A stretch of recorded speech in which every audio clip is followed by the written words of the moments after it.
Ma, we've got Ryan, we've got Scott, Captain, Romania. It's good to see everybody. Lava Bison's here, and he's gonna make me ring the bell like right off the bat. Oh my gosh. I like the way he put that. Hit the like on your way in. She likes it when you do that, he says. The algorithm likes it when we do that, right? All right. Cheers, everybody. Happy Wednesday. Did everyone enjoy going up to the Blue Jewel mine with us and getting to see their operation and, armchair traveling to the Blue Jewel with us? Hello, Patricia, and welcome everyone. I love Wednesdays. I so look forward to hanging out with everybody, but today we've got really cool stuff to talk about, don't we? I'm so sunburnt. So sunburnt. Yeah, so I just want to tell you guys all about the adventures. So I usually don't get to the middle part of the state or any farther down. Hello, Julie. Good to see you. But the band got paid to go play a gig down in Ennis and on Friday night. So we packed everything up.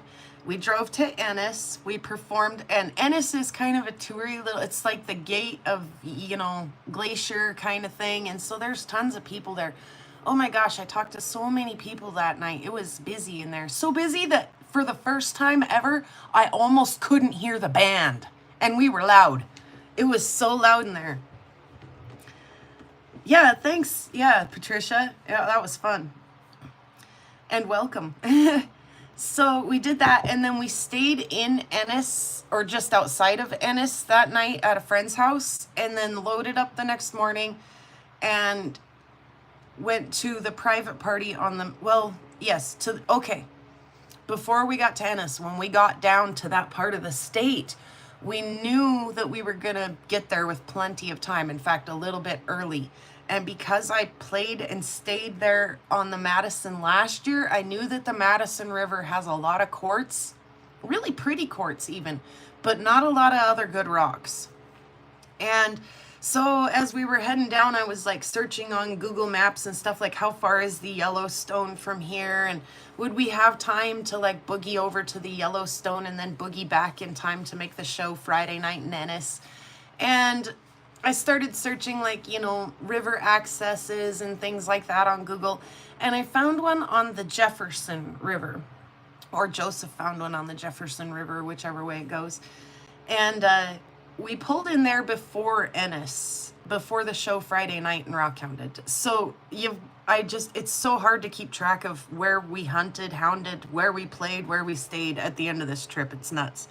So I was kind of dragging my feet coming out of there, and I found an agate on the way out. And I was like, oh, there's agates here. Oh, there's agates here. Oh, goodness, we are coming back here as soon as we can.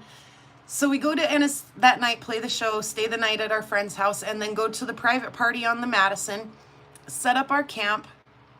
Scott, I don't remember if I said hello to you and welcome on your way in, but hello and welcome. And Chubby Hubby as well. Hello, guys. So we set up tent and camp on the Madison, and of course the tradition is that as much of the group of us is willing and able, some of the older gals and little kids and things stay back at camp. Some people do not want to float the Madison, but anyway, we load up, as many of us in as, few vehicles as we can. And me and the guitar player and Joseph are like holding tubes down in the back of the truck. And we head down to the drop off point. We get in, and as we're coming down, like I keep thinking too, like I was very keen about the weather the entire time we're there. We're in a tent. I need to know what the weather's going to do. So I keep saying like, oh, there's going to be afternoon thunderstorms. It should bug off, though, in time for our show tonight. And I keep looking, and here comes this gray cloud over the hill. But we get in the river, and we start going, and we're about midway, and man, a brutal wind comes up. And it's like almost cold. Like I'm almost cold. Like I'm anxious now to get back to camp just to get off the water so that I'm not cold. Like it was kind of yucky. And we got back to camp, and our camp was half destroyed from the wind, like more than half destroyed. Our everything was just laid down on the ground. It was pretty brutal. So we set camp up again. It did bug off, and we had a great show there.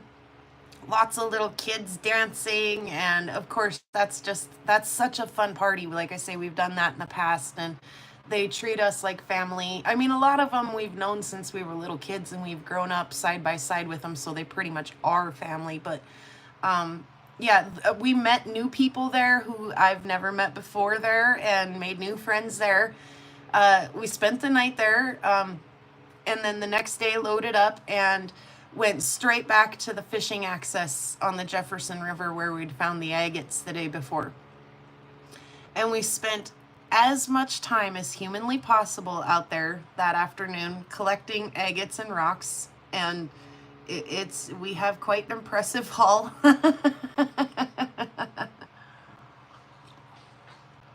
Betty, welcome. My skin is pretty well. I mean, look, I'm fine. I wore zero sunscreen. My skin is pretty well accustomed to the sun, but I chose to wear an open back tank top, which was not good because my back does not see sun, and it was not trained and ready for such violent sun beats down. I really wish I hadn't have done that, because it hurts quite a bit. So yeah, that other than that, I would have rather wore like a long sleeve shirt and dipped it in the river and put it on my body wet to keep myself cool than to wear an open back tank top. That was not smart. It's smarts now, so now I will think twice before I do that again. So we hit the Jefferson, we made one heck of a haul, and then we were starting to look for where we're going to camp. And we'd kind of debated hitting the Lewis and Clark Caverns while we were down there. That's such a cool stop. I mean, if we should have taken a day to slow down, go through the caverns, and then go up to the Sapphire mine. But no, we just hit it as hard as we could. So we decide that we're gonna stop at this campground, and we get a hold of the guy, and he tells us our camp spot is all in this little nook and cranny. And we pull back there, and like there's a fire pit and a picnic table, which would indicate that that's our spot. But someone's was all over said picnic table, like someone's camp chair, a tote, someone's sun hat, like half their crap strewn across. Like somebody's obviously made themselves at home on the picnic table and in said camp spot. And we're like looking around like, oh, and it's like wall to wall. This campground is full. Like that's like the last spot you could eke a tent in, right? And I'm like, no, I can't. I'm starting to twitch. There's so many people. Like I'm like, I just can't. Nope. So I get on Google, and just up by Canyon Ferry, just below the dam. I can't remember. It was Canyon Ferry Campground or something like that. And it's online, and it says that there's like 27 spots, and like 9 of them are taken. So I am like, well, by that time we're a little closer to Helena than we are anything else. So I Googled what to do in rock counting spots outside of Helena. And boom, this Blue Jewel Sapphire mine pops up, and I'm like, well, that's interesting. The thing that came up on Google did not, like everywhere I've looked since, by the way, says in big, like bold print, please make a reservation. I did not see that on the Google thing, okay? It's not big, bold print to make a reservation on the Google thing. So we camp at this Canyon Ferry campground, which is only like a half an hour away from the Blue Jewel mine when you finally do get up there. And so we camp there, pull our stuff down, and drive up there in the morning. And like I say, thankfully, they had more than enough space available for us, and they were totally, totally let us get in as a walk-in. But yeah, to be perfectly honest with you, I did not make my reservation. I just showed up and was like, will you take my money and let me get really dirty? Deal? So they did, in fact, they aimed to please. I did, in fact, get very dirty. And I had a blast. So the first, I don't know, few hours that you're there, it's kind of, you're unfamiliar with everyone there. It takes kind of a minute to get friendly with everybody. But once we did, oh man, it was fun. I did visit with Bruce, the mine owner, quite a bit off camera, and he was quite a kick. I think he's kind of a legend in his parts, if you will. And Sierra, his daughter, I visited with her quite a bit too in the latter part of the day. Oh, thank you, Ma. And she does, like I say, a lot of faceting and stuff. And it was interesting because I don't facet. And so when she was talking to me about her faceting, I'm impressed with her art and her skill. As a non-faceting person, obviously.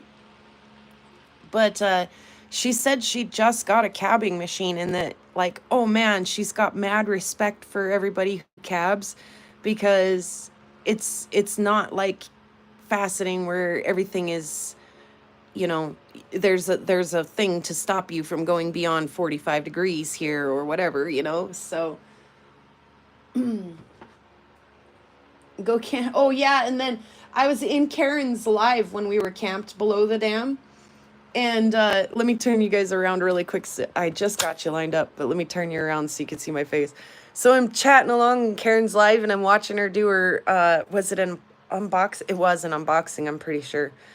And we're sitting at their picnic table. It would be a damn shame. Chubby hubby, screw off, mosquito. Chatting along, and it's getting quite dark. The sun's going down. It's getting very, dimly lit, right? And Joseph's sitting across the table from me with his back to this big hill, the outside of the campground. I've got my back to the inside of the campground. And all of a sudden I see something moving. And I was like, ah! What is it? What is it that moves in the dark? Ah! And I was like, oh, it's a deer. It's just a deer. And just a half fraction of a second of we will be the first victims. And when I realized it was a deer, and then there was another one, I was like, there's two deer. We turned around and watched them walk away, and then we went to bed, and it rained half the night. Whoops. Do not do whatever that was button. So it was kind of restless night of sleep after restless night of sleep, and up early and in the heat, and hounding, and eating out of a cooler, and tighten this up too while we're at it. But it was absolutely worth it. We had the time of our lives, and would do it again. So we didn't really get a good look at this piece in particular in the video, because I showed it at night when the light was already kind of wonky. But this is the fossil that we found in the very first shovel of dirt that we pulled off.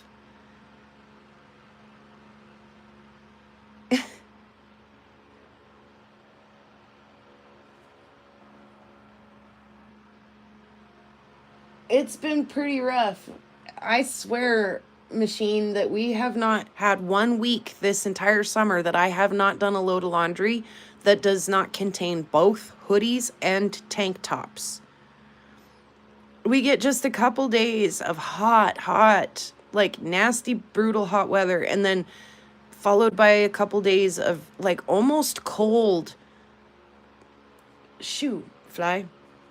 Anyway, this piece is just so much fun. I like the little layers on the edge and stuff. And then, it phosphoresced like nutso mad. You guys saw that in the end of the video there. Gosh, fly, get out of here. Yeah, really cool. I I like that you were able to find, you know, a few fossils and things like that. And then of course we kept, I wish we would have kept more of this kind of stuff. I just wasn't as impressed with this as we were going through things, and I wish that I would have kept more of it because, you know, it phosphoresced like crazy, right? And then there's a little agate in there, and then just a couple more. There were a couple more out there, but I had a lot of rocks when I came home, and I haven't had a minute to clean everything up. So I'm going to set that aside too. And we kind of looked at some of these good things, so I'm going to set those aside for just a minute. I really like these little hematite bits. So the big bag of heavies that I got to pick the little gold piece out of, Joseph kept a couple, and it had bigger hematite pieces, and Joseph kept a few of those. When we went up there, he happened to grab a few of the bigger ones.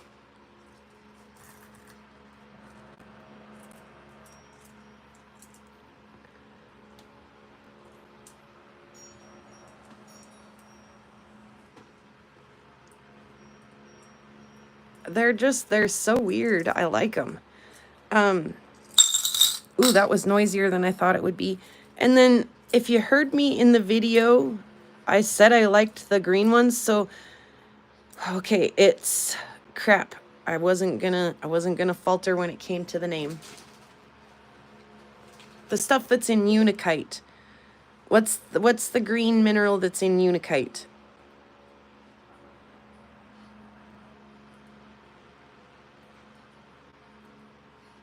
I've even had to try that once.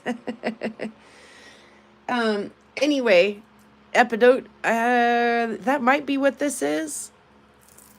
I can't remember. I just thought maybe because there was a bit of pink on the edge of that one that maybe that's what we were looking at. But anyway, I liked a few of the green rocks too, so I kept a few of those. And I've pulled just a few samples out that I want to look at underneath the microscope. Like this little beady guy. You guys know I'm a sucker for little round things. So this one's kind of neat, little half. But this, okay, what is it? What is the green mineral that they're finding up there? I didn't find a lot of it in the elongated gemmy form. A lot of it was more in the rock form, but is it serpentine? It sure could be Romania. I just can't remember. But yeah.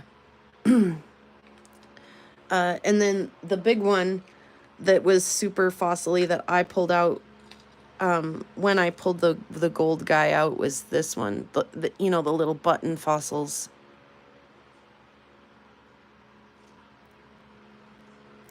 Yeah. And of course,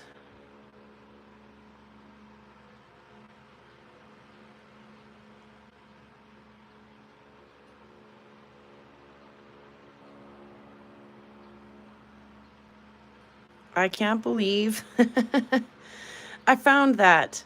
Seriously.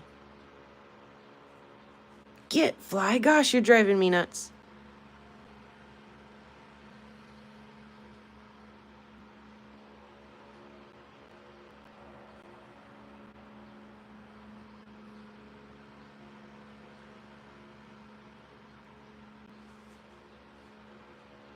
Sorry, he keeps getting in my hair. He keeps getting on my face. I keep shaking him off.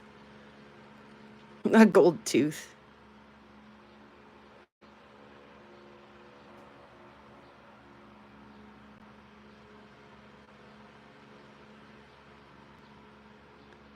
So,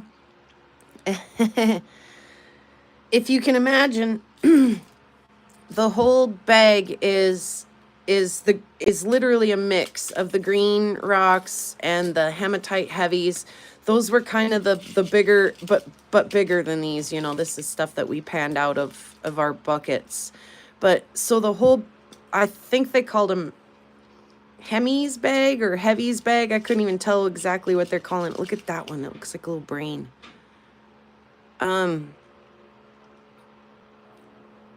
The mine owner took us up past the processing plant, which he stopped there, grabbed a baggie, reached into the processor and grabbed a handful of dirt and dropped it into a baggie and gave it to each couple. So we still have this dirt that we get to look through. Epidote, it might be. Thanks for checking that out for me. He said it 1,000 times and I just can't remember. I will get some. I asked when we were up there in his big heavies bag how much of it was magnetically attracted, and he was like, oh, I don't know, like maybe about 25% of it. He's like, definitely not all of it. So I'm literally digging through there, and I see, I mean, you can't miss it, right? Like, you just can't miss it. Especially when the sun gleamed on it, and I reached in and picked it up right as he was saying, I was going to ask him if he found gold. Right as he says, occasionally they find gold. And I'm like, oh my gosh, like this. And I hold it out, and he looks at it, and he's like, yeah, exactly like that.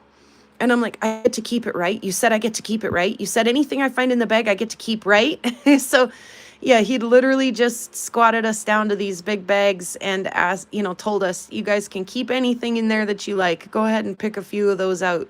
Anything you guys find in there, you can keep. So I'm like, you said I could keep it, right? And it's funny because, you know, he's holding it in his hand and he's looking at it and, you know, lovingly and a little bit joustingly, he was like, yeah, we're not like the other mines. We'll let you keep it. And I was like, oh, thank goodness. And then he was so impressed that he held it up in the air to, there was a guy that was sitting up on the processor, and he was like, look what she found, a little gold nugget. And then handed it back to me. And then you saw in the video as he proceeded ahead with the other couple, you could hear him announcing it ahead of me. She just found a little gold nugget up there in the heavies bag. And then the employee guy up there was like, is that the first one this year? And he was like, no. He might have muttered something about it being one of the nicer ones this year. But yeah, they said they only find them like this nice up there about 3 times a year. So not very often. What? That's terrible, machine. Oh, that is another thing about that little group of sapphire miners up there. Like I say, there's so many of them. Like literally the next one over was like literally just over the a mound of tailings from the next one. Like you could hear them over there operating as well. Like, so it, I really get the impression, and maybe it doesn't apply to all of them up there, but I get the impression that they all really kind of get along, and that it's a, you know, kind of a little community up there, and, you know, that they really do hope that each other do good and find good stuff, you know, and that kind of thing. Like there definitely wasn't any kind of trash talking on the neighbors, or, you know, well, we don't like the way they run their operation or anything like that. Like nothing. Like I really, like I say, I get the impression from visiting with them up there that they all really get along pretty well, and they, you know, for the most part think each other are pretty cool. So do they pay you to dig for them? Yeah, exactly. And I don't know what Gem Mountain costs, honestly, or do they even run the same way? Because I honestly expected to go up there and get, you know, shakers that you hand pan, and I didn't realize until we got there that they were going to run our stuff through a concentrator. So that was cool. Yeah, does Gem Mountain do that for you, or do they just hand you a screen and a muddy little, you know, water hole to go splash around in? Yeah, anyway, that was too freaking cool. Oh my God, I can't believe I can't believe I found that.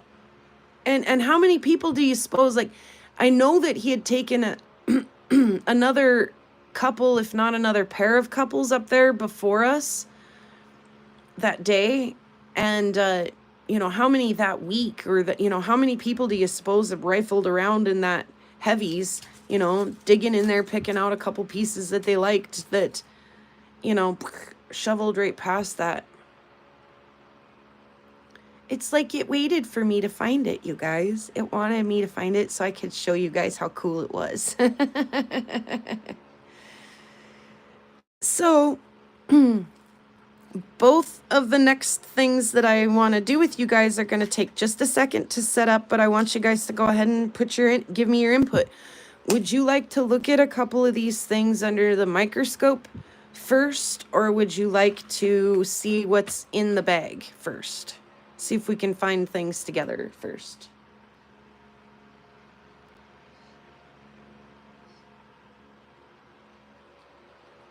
They dig it all and have the buckets already to sift. Ew, I don't like that.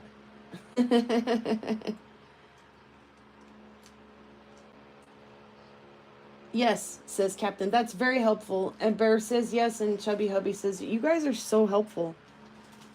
I can't believe how awesome my friends are. Thank you, Julie. Julie has an opinion.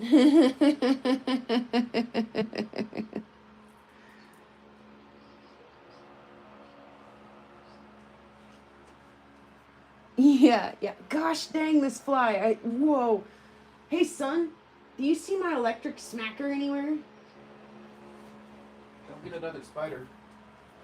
Well, it is actually good at killing. You didn't. Where did you see another one of those? It was at the store as I was pulling weeds. Really? Yeah. Like, I almost grabbed the thing. I was like, oh, no! It's a nasty looking spider. And then I seen a ton of little eyes looking up at me. I'm like, oh, that's an even nastier spider than I thought. Definitely the wolf spider thing. It is definitely a wolf spider, isn't it? I can get if you freaked out, you wouldn't be able to see them, but it was one of the first things I seen. I was like, oh, spider. Oh, there's eyes on it. Yeah, if it wasn't dark, I would have maybe seen her babies on her before it was so horrifically traumatizing. I walked away from it, and then I was like, oh, I should take a picture with traumatized mom. Thank you for not doing that, and I'm glad you couldn't find it. Okay, well, we got 1 vote micro, so I'm going to go ahead and start trying to get you in the scope. Obviously, this takes just a second, and I do so apologize for that. I know, and then my phone is freaking out because it's like, the orientation is locked. Rotate your screen back.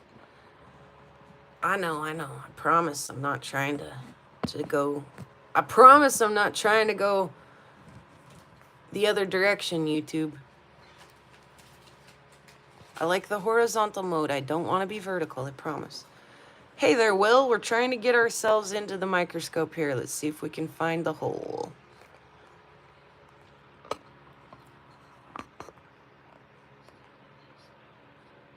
On a quiet night, you can hear the what? You guys are so funny. Let's see, where were we looking?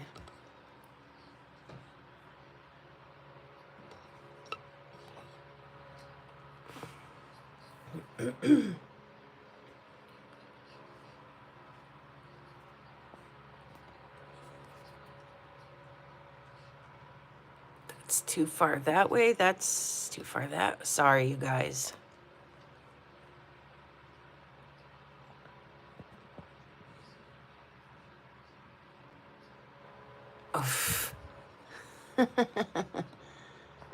Okay, we should be in here somewhere.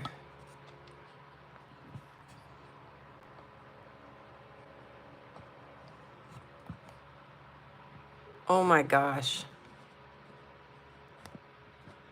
I had it really where it liked to be, but the whole like don't rotate my device thing really set me back.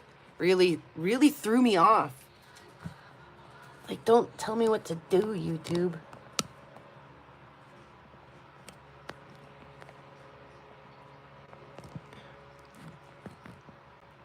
Tell me if you guys see down the hole. I'm just kidding. I know you're not seeing down the hall. Oh my gosh, we might have to just we might have to do the dig instead.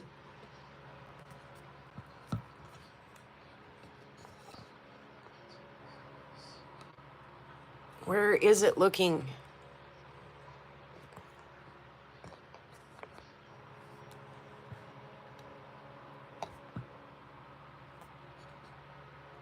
I see 0 progress.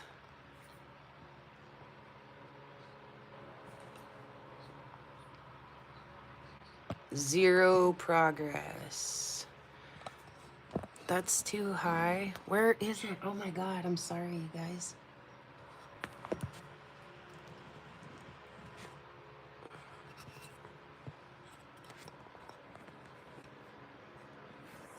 Okay.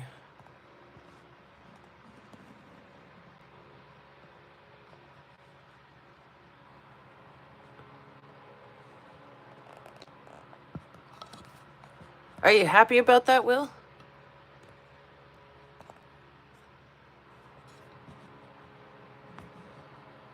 Oh my God. This is maddening. Okay.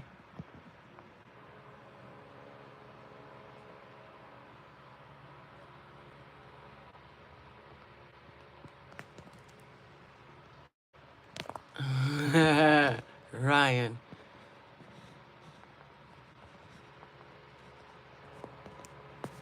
Quick, someone tell a joke while we wait. Come on, someone help me out. Fill the silent airspace here. Oops.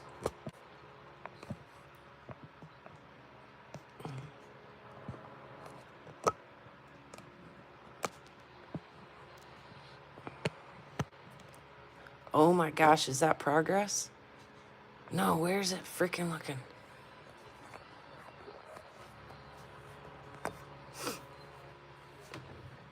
Oh. Where's my little foam guy? There he is.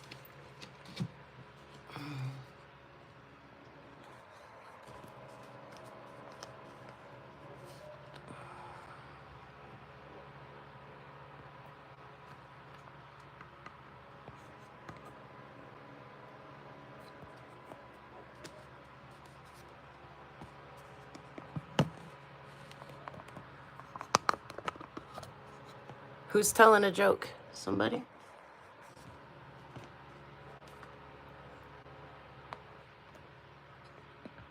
Welcome, Jay. Oh my gosh, I have never had this much trouble with this.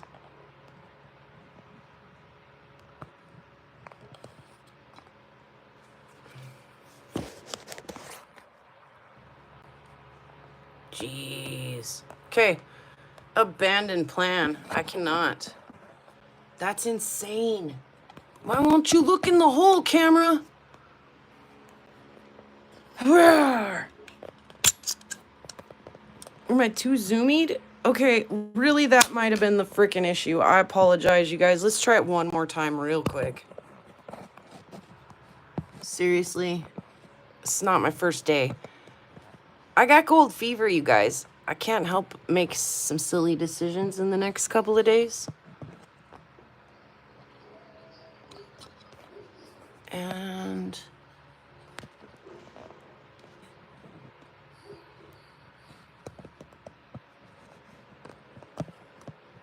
I said we'd try one more time real quick. Did you see it? And if it isn't gonna work, we will not try for too long.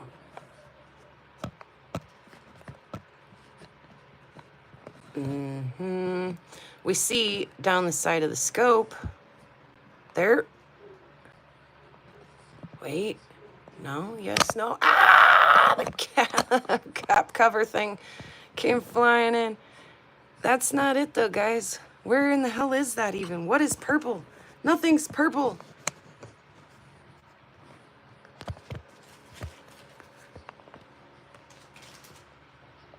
Rocky Mountain Bears delighting us with wolf spider facts, which is better than no entertainment as I fumble around with this is impossible right now. Okay, now I've got it all jacked up, so we're done. We're done. Go back. Go ahead. Quit freaking out about the orientation, YouTube. Oh, I almost got him. That fly. Okay. I'll have to do a little like members only or something of the up closes under the scope because I just cannot get it lined up. So.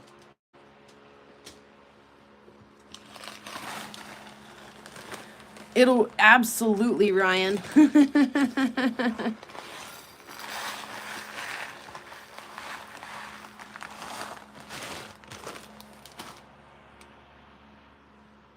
Can you see the rocks?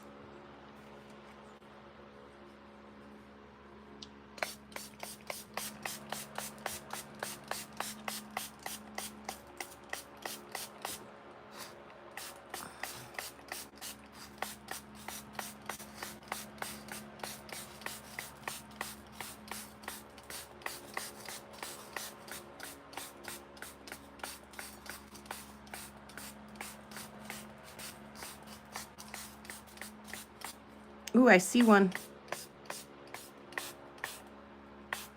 You guys see it?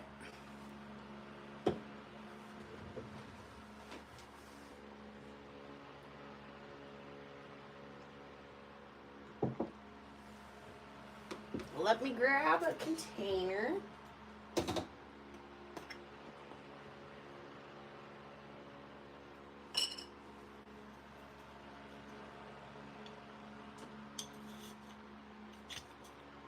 You see nothing but rocks, right, Will? You see it? You see rocks, right?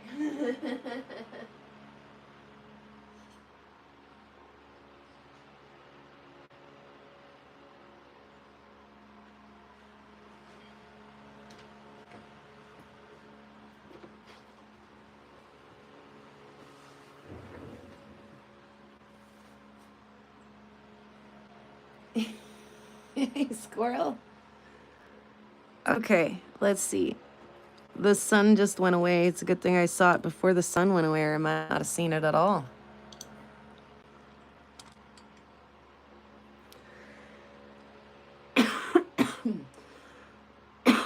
Excuse me. How about that?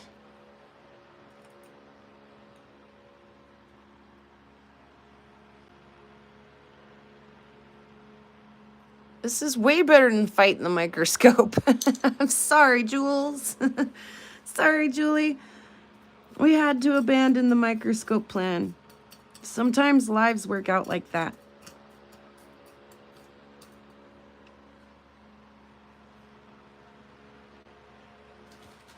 For a night. Oh, Joseph, you have a really good point. Like, we'll search this really good, and then we'll put a UV on it just to make sure we didn't miss anything super glowy.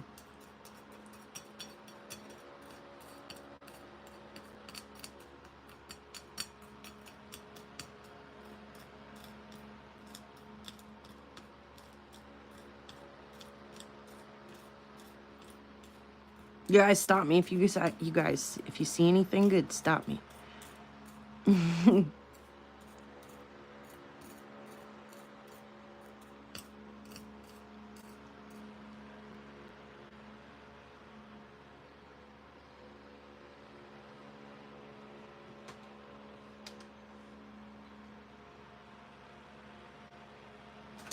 Oh, that fly wants to die so bad.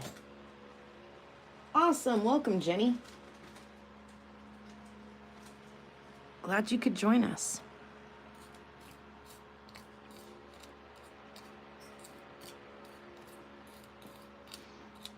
There's one. Right there.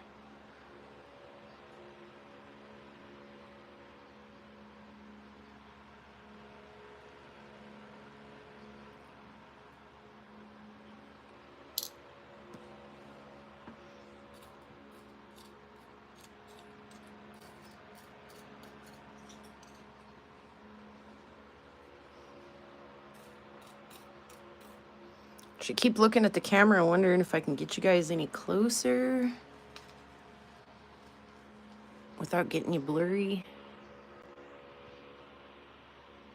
Sorry.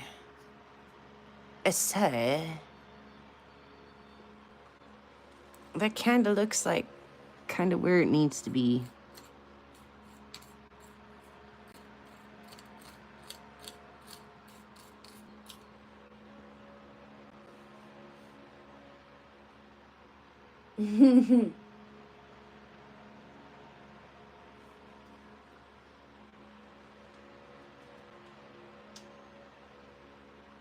He's on the smacker right now. He's on the handle of it. Just turn around and touch the thing.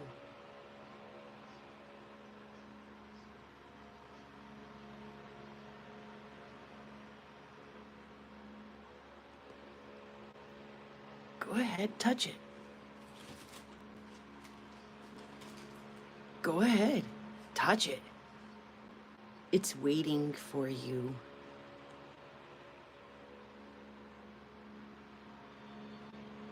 Do it. Do it. Do it.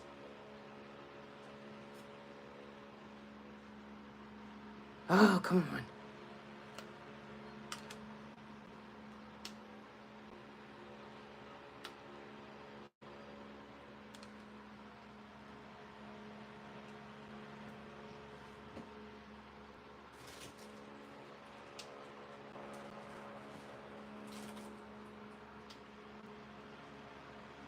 All right, sorry. I'm back. It was close, wasn't it, squirrel?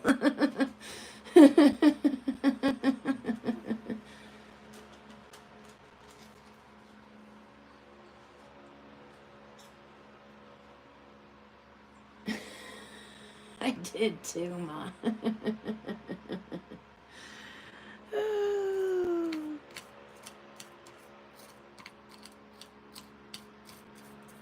Could you imagine how different the story would have been if you actually had to, like, use the war club? Thank goodness, no. Okay. As long as that fly leaves me alone, we can pay attention.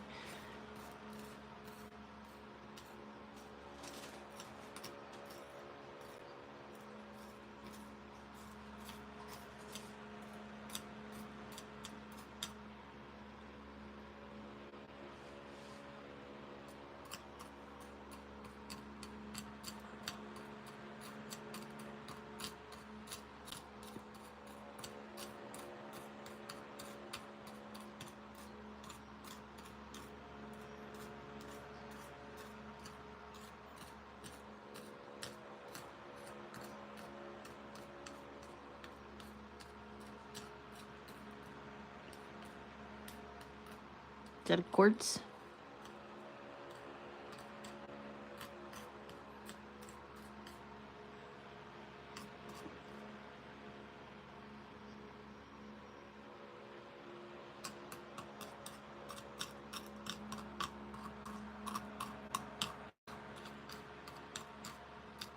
Yeah, it's you get so used to being out here on the prairie where you can see so many miles around you. It gets a little kind of like over friendly in the woods, in the mountains, when everything's like hugged right up and around you. It was interesting because when we were at the party at the Madison, there was a couple that was camped right next door to us that's from Miles City. And I sort of like joke whenever I hear somebody say they're going to Miles City. I'm like, why, did you lose a bet or something? You know, like, why would you go to Miles City? Because it's like way out there on the prairie. Like, it's out there. And the gal's originally from Alaska. And she's like, you know, it's tough for me. Like she said, you know, now she really sees the beauty. There's one. She really sees the beauty in the Badlands. But that, you know, that's beautiful. That's a pretty little stone. Coming from Alaska, though, where she never saw the horizon in the same way that we see it out here on the prairie, she was like, I think, like, honestly, it like hurt my eye muscles for the first couple of days. And there was another gal, is that one? I can't tell. There's another gal there, and she's like, no, for real. Like, I think when you grow up in the mountains and you get used to seeing the horizon, you know, right there, like, it uses different eye muscles to, like, look that far away from you when you get on the prairie.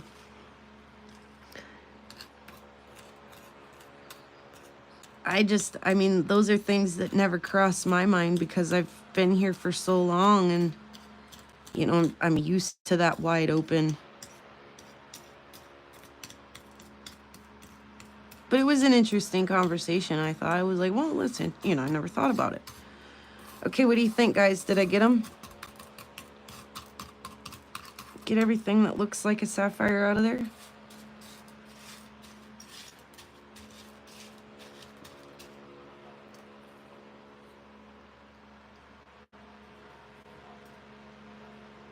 Oh, I just want you so bad to leave me alone, fly. All right, let's have a peek with the UV. Yeah, only quartz. All right, good. What you doing, son? Considering how much to ranch, but it would just be to turn on the sprinklers. That sucks. I'm considering. I could just not probably, but it would make it. Did you check the weather today? Is it supposed to rain? I highly doubt that. I don't know. It's kind of cloudy this morning. I mean, I can kind of feel the moisture, but it's right. Also like, I don't know, really hot. What is up with that? It's like a glowy spot in that rock.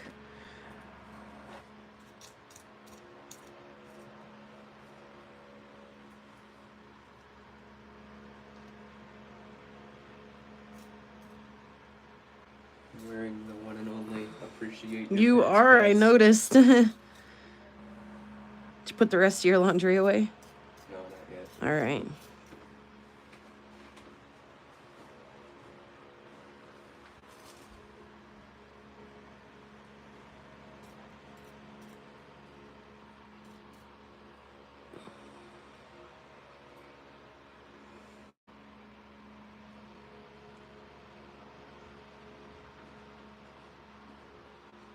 Okay.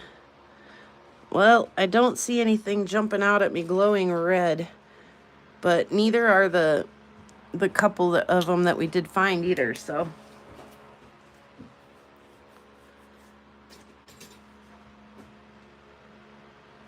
Oh, I swear. Really? Like, I could get you in my coffee cup, but no, come on. Don't be like that. Get out of here, fly. Get. Oh!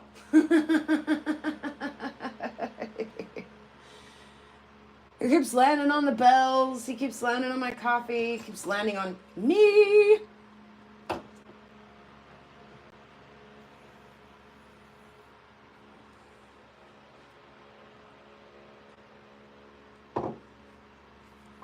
All right, let me grab a container.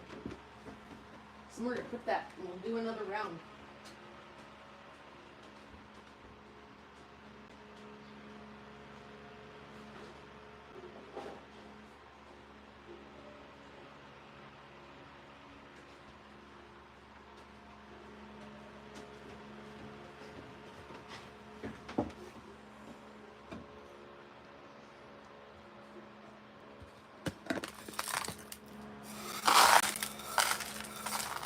Oh.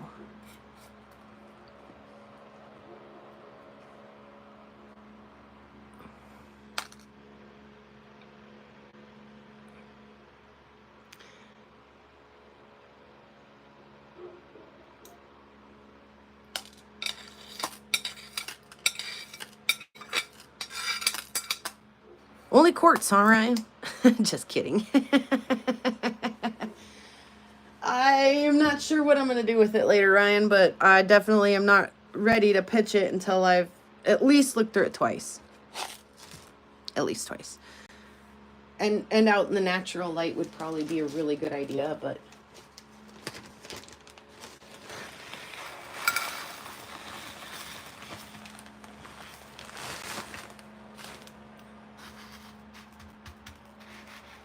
Pat, pat, pat your rocks. They like to get patted.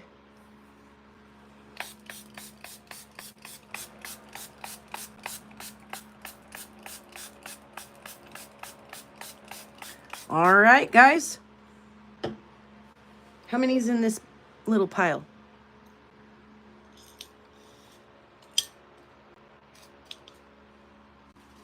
Any guesstimations?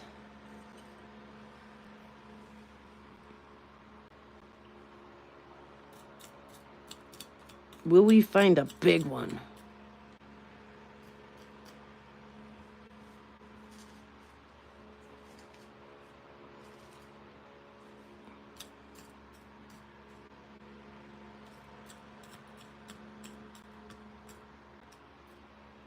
Two.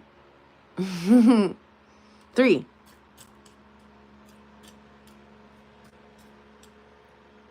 Betty says fly. Is that one?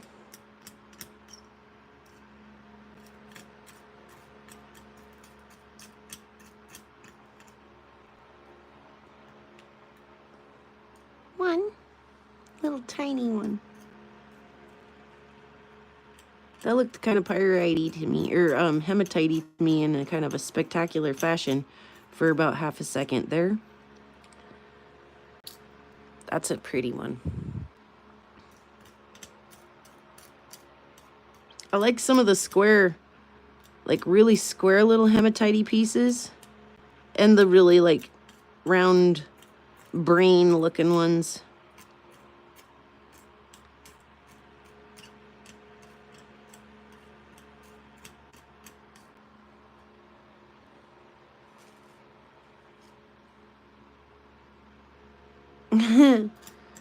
That fly wants to find out what he'll be in his next life in a real bad way. I don't know, he skated the edge on that paddle, man. That was nuts. He had no idea how close to dying he actually was right at that moment. Or maybe he did and he was messing with us.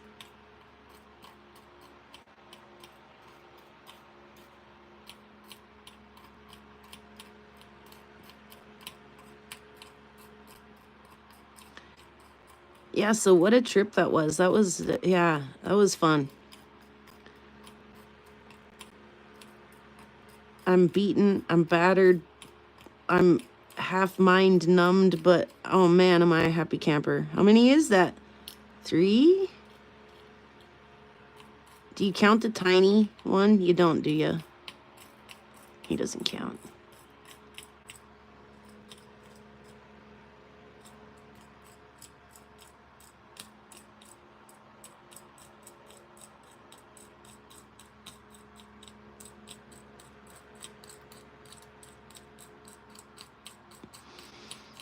Yeah, I'd love to go back down there and do that again. There's another one. Little green one.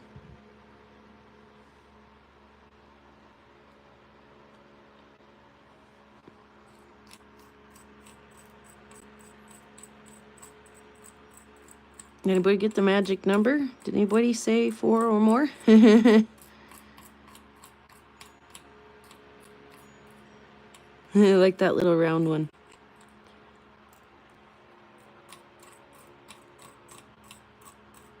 Is that a quartz? Or a sapphire quartz, right? Isn't it?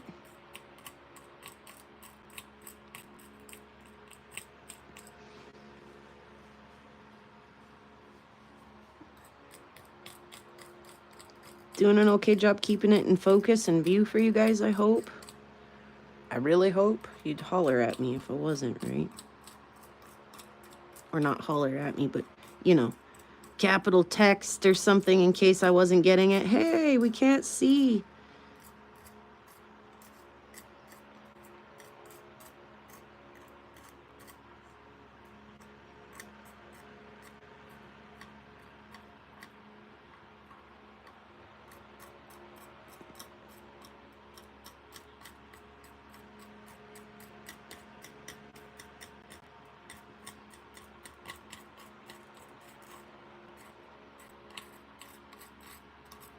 Come on, one more would be cool. Let's have just one more.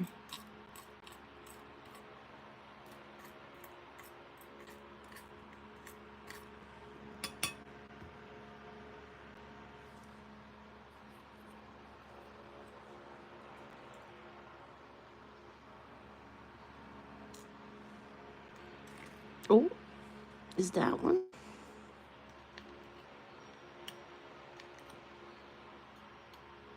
Gee, is that one though? Or is that a quartz? I can't tell.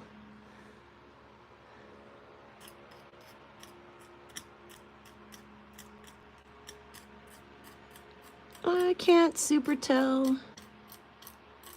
I like some of them hematites. I do. Hey there, Jody.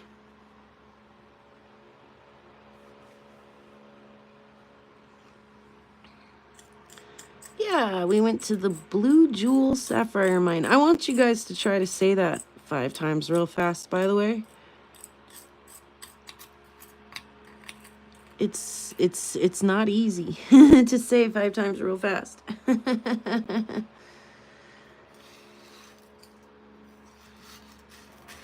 And we did a pay to dig, and it was a blast.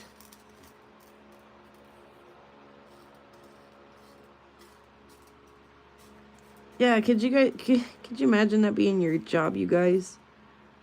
Like, oh, wouldn't that just be terrible to help people find little treasures all day long? Like, play in the dirt all day? Oh. Wonder what the start wage is on a job like that. Although, we definitely noticed, like, you know, that the stereotypical, like, you know, 50% mechanic, 10% social host, 10% miner, 10%, you know, grounds maintenance person, you know, I mean, just like, yeah, like probably about 10% of what they do up there on a regular basis is actually mining. The rest of it is like, they're all over the place doing all kinds of stuff, you know, maintenance and machine maintenance, screen replacements, screen repairs, you know, booking reservations, blah blah blah blah blah blah blah. I mean that, yeah. And I noticed too, like they didn't have a hard time at all, like trading places with each other. You know, pretty much everybody up there is capable of doing that kind of work, or you know, stepping in and learning on the spot. I thought you vamoosed. You kind of scared the crap out of me coming down the stairs right now. Yeah, I thought you took off to go do the sprinklers.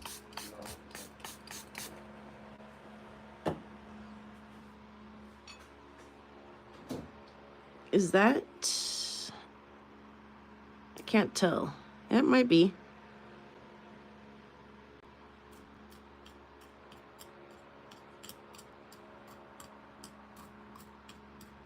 Yeah, it was fun. So we're up there, like I say, we got to visit with, you know, Bruce, the mine owner, his daughter Sierra. I think her husband's name was Aaron or Eric. But man, by the time we got there, like I say, I'd already talked to 1,000 people that weekend between our gig and our camp. And okay, not 1,000 people, but you know what I mean. Anyway, it was fun. We were getting down to, we were already sorting sapphires. The other couple that was kind of lagging behind us were just finishing up getting their concentrates out. And it started raining some of the biggest, fattest raindrops. Like, you could, like, feel them hit you, like, poof. like they had some attitude when they hit you, right?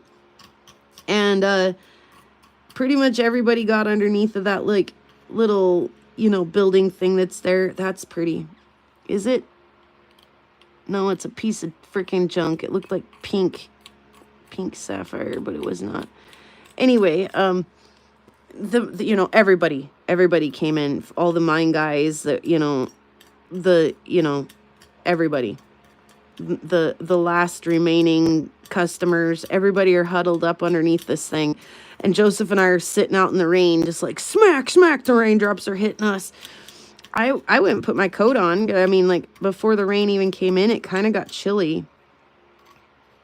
And we're just sitting there, and finally the mine owner's like, you can come in out of the rain, you know. And I'm like, yeah, we're obviously diehards and aren't intelligent enough to know when it is time to come in out of the rain, right? And as we're coming into the little like booth thing, the Bruce, the mine owner's like, mining off due to rain. And it was quick. It was like maybe 10 minutes, and it kind of rolled out. And as we all stepped back out from underneath the awning, he was like, mining back on.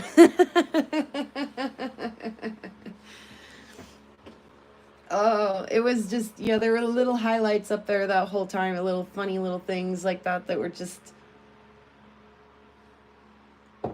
enjoyable. Mining off. Mining's back on.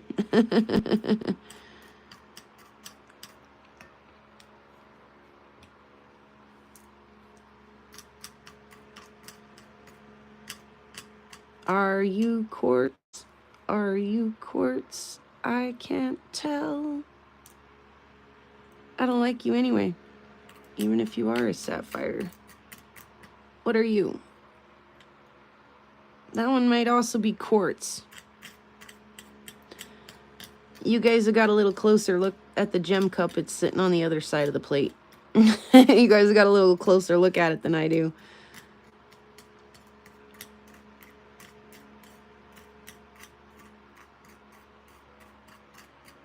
I'm starting to really think them are little quartz effers.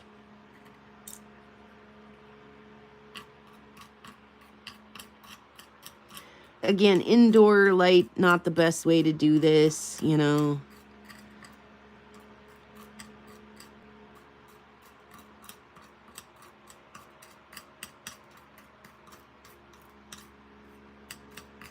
But yeah, like kind of a riot, you know. They were totally down to earth, you know, could take a joke, could hand one back, you know, back and forth a little bit. And a lot of the people up there too, you know. That guy, by the way, the guy that was at the table that dropped my rock into his stuff. Did you guys see when he did that? And I was like, oh my God. He's like, I got it. He did too. He got it right out. But he was kind of fun. He did 12 buckets of dirt that day. Holy shoot, what an animal. We did 6 and we were done. But you guys see the condition I'm in. I'm sunburnt. Like I say, my arms and legs and everything are fine. Absolutely 100% fine. But my back, so sunburned.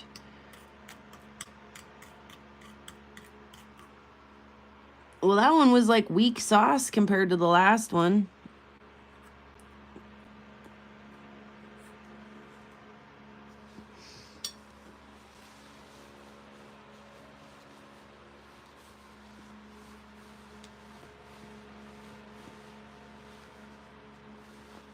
Basket of rocks he had to flip on your table would have to be smaller for my back.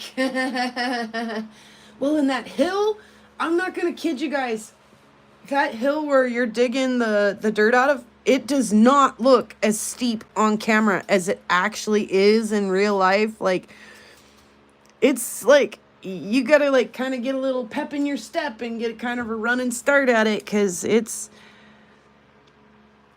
was like, hey, yeah, you're gonna get your steps in today. How about some cardio?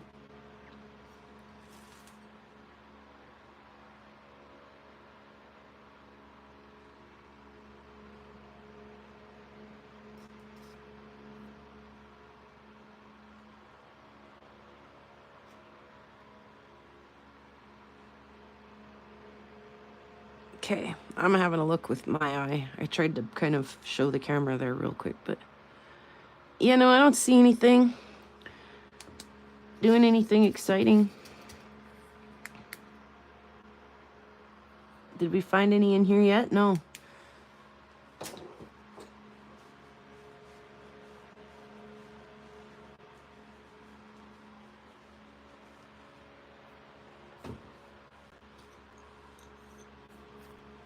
Yeah, that was by the time we were done. Woohoo.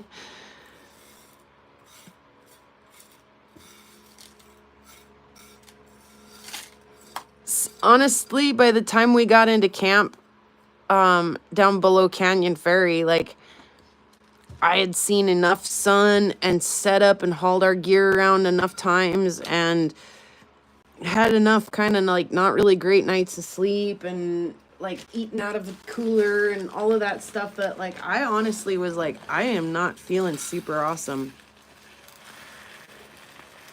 It was definitely catching up to me by that time. I'm glad that we actually, like, despite the rain, like the rain was kind of loud on the tent and stuff that night when we went to bed. And I was worried about it like getting really heavy, and like I've got my base there. I see a couple already, 2 or at least 1. I was worried about my base getting wet in the rain, you know, like it just getting out of control. But I actually did fall asleep and get some good sleep and was able to kind of come up here and function the next day. There's a pretty one. But yeah, I see why like 6 buckets, I'm pretty sure that's quartz. I see why like 6 buckets is kind of the number, the magic number up there. Like that's about what you physically want to do. You know, once you've been up and down that hill a few dozen times to get, you know, your 6 buckets of stuff, you're kind of getting to be pooped, especially if it's real hot or, you know, not real great weather for it. So, but 6 makes like a pretty decent pile of concentrates with a pretty okay number of, I like this guy. I know he's not a sapphire, but I like him. I'm putting him in the thing. I feel like 6 is just kind of, it's worth it for them to fire up their you know, concentrator, their washer, their sluice, whatever the hell you call it. 6 at least, I can't decide about him, if he's quartz or not. 6 seems about the magic number up there. Kind of a workable amount.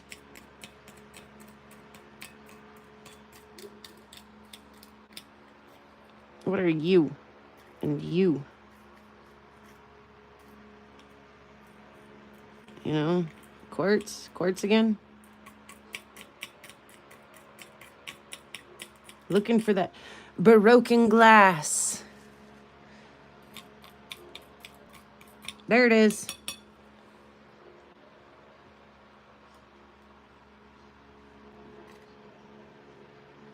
That's what we're looking for. Boom, baby.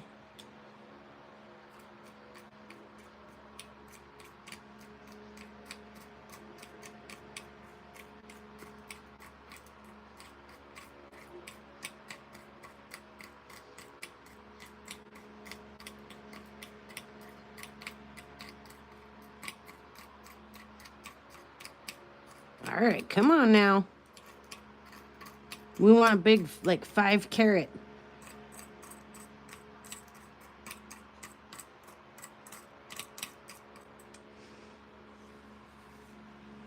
It is a little bean, isn't it? Ryan, that's a good question. I actually don't know.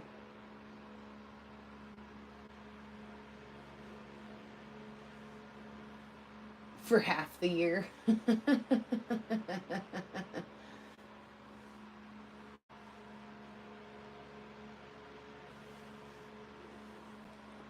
Yeah, I couldn't find my good tweezers. Sorry about that, guys. We got the old like medicine cabinet tweezers here today. I cannot decide about you.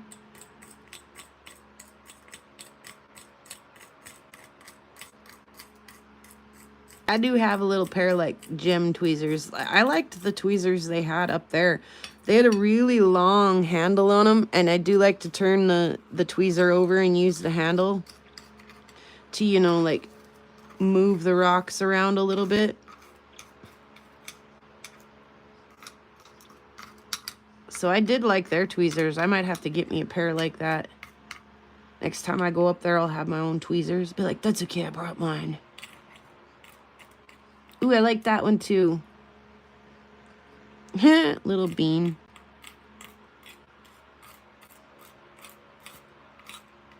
All right.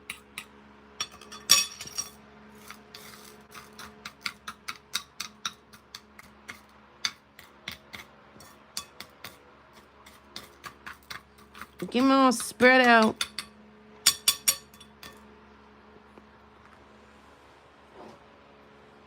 Ooh, a 10 carat. I like your style, Will.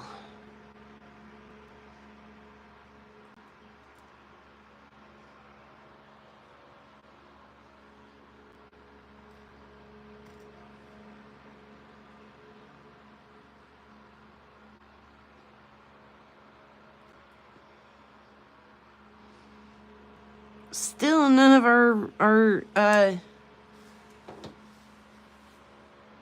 sapphires have that bling and pop and glow.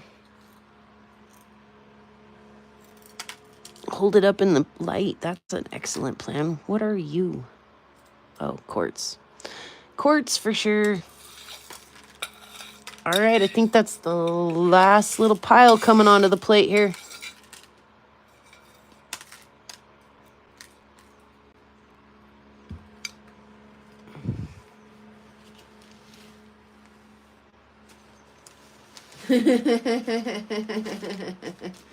Till winter hits on their site. Yeah, they were saying too, like last year it really didn't get too bad for them up there until like, you know, October. So October's usually pretty safe bet for when you're kind of done doing outdoor stuff in Montana.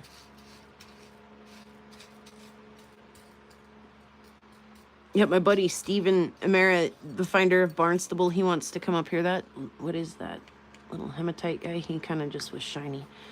He wants to come up here and do some hounding. There's a sapphire right there. Some meteorite hunting in particular. And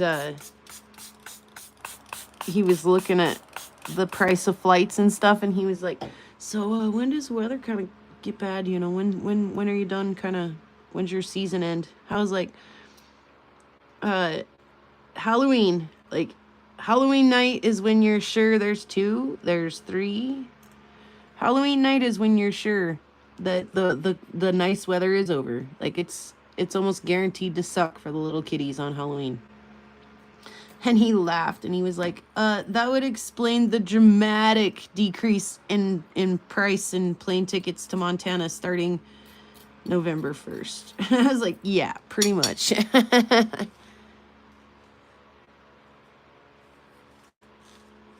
All right, let's see if we can get over here to the edge. 10 carats, huh? I don't see a 10 carat sapphire in there, buddy. I didn't even see a 5er.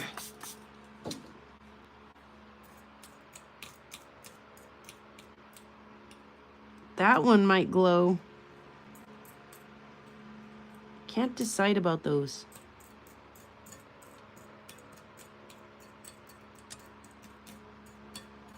Thank God that fly finally found something else to do.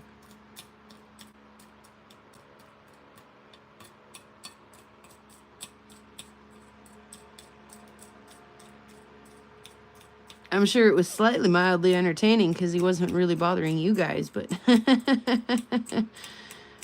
he was freaking me out. Is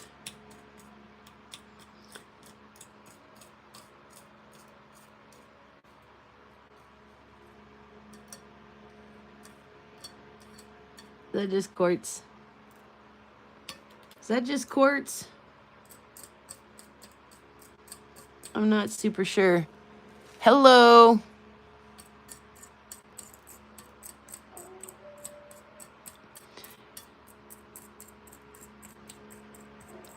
Yeah, I'm not sure that yeah. I was really ready to come back either. Like, there's another little bean. He's cute. My neighbor's dog is testing my sanity today as well. So between the fly and my neighbor's dog today,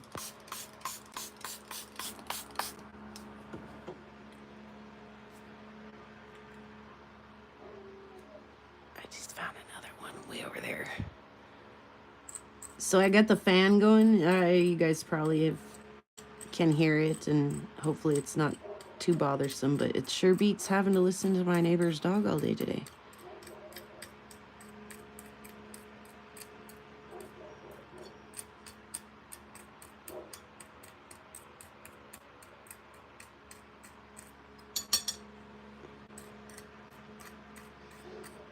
I think that one pretty much spread out thin enough that we were able to kind of pick them off the top. You never know, though. Sometimes they're kind of flat. That one that I pulled out of there just a minute ago was kind of flat.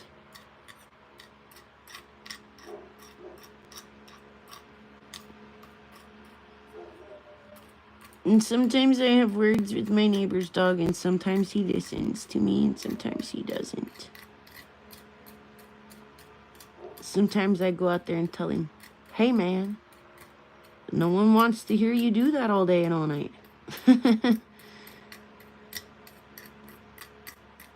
And he bees quiet for a minute. Sometimes it just makes him bark more. I can't tell. Put our finds in focus.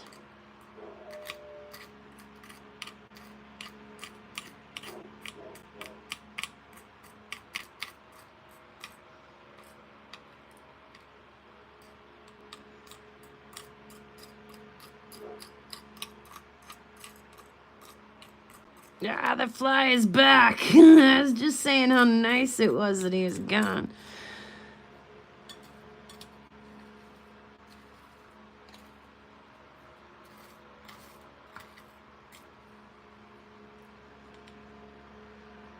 Cute little pink one. That one actually might glow. Maybe we'll see if that one will glow. You know. Yeah, so I'm so glad that we just like happened to stumble across this and that they were able to get us in, and we're super cool about letting us come in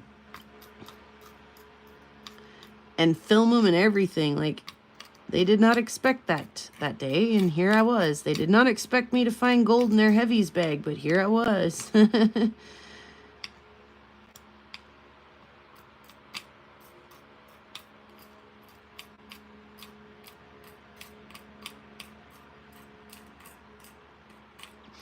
It's funny, I read one of, I don't know, a review somebody had done.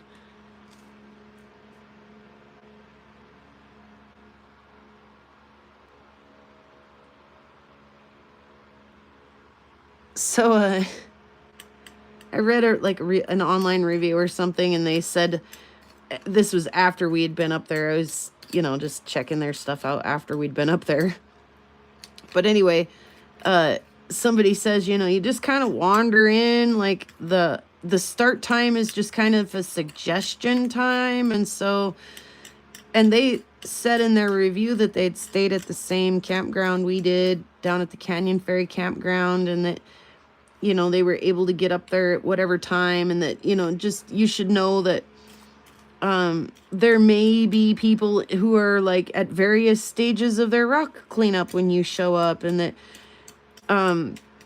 there really isn't like a front desk or anything where you go check in. You just kind of like park and then like wander up where it looks like people are doing rock things, and then like we hung out for a minute looking like we didn't know what the hell we were doing there, because we didn't. And one of the guys, the guy that dug the 12 buckets, was like, yeah, they just stepped out for a minute, they'll be right back. And so they had actually a really neat little rock collection up there, some specimens and stuff, and we looked at some of those and checked some stuff out, wandered around, here they come finally. But on the review it said, you just kind of like show up and wander in there and you look for whoever's in charge. And they were like, hint, Whoever's in charge is probably the most tan person you see since they're outside all day.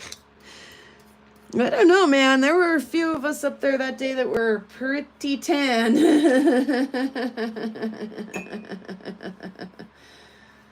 God, why my coffee cup, dude? Get in there. It's empty. I'll kill you in there now. Do it. Oh. No, I contaminated the rim of my cup and he's still alive. All right, let's check him out.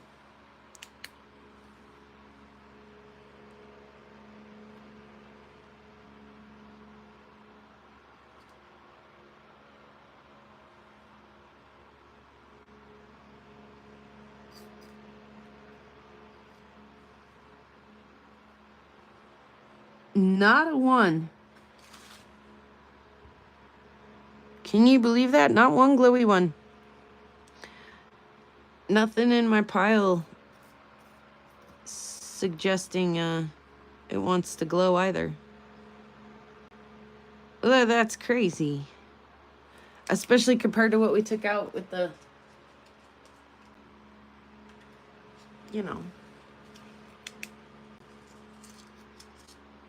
Those ones glow. Not all of them, obviously, but a few of them. I know they're out of focus. I do see that. Just wanted to demonstrate that. Obviously, some of them glow.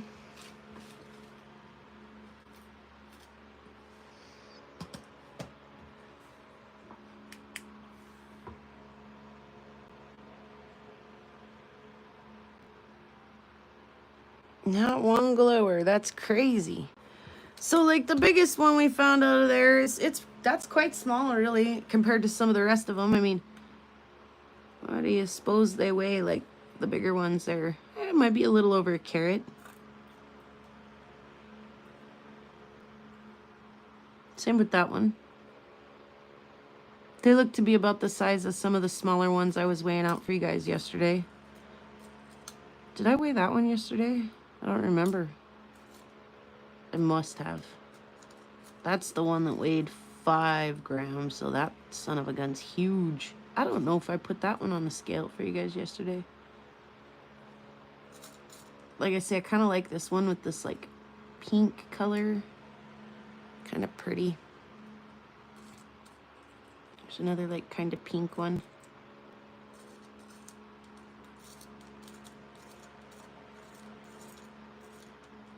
Dark blue. Ooh. And that was a chunker. That one had some weight to it. I'm going to turn him over so you can see his glassy side.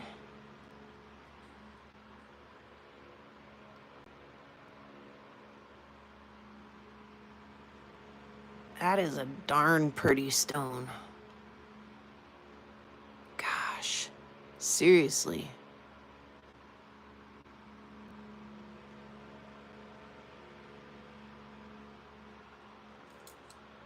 Can't believe none of you were on the claim.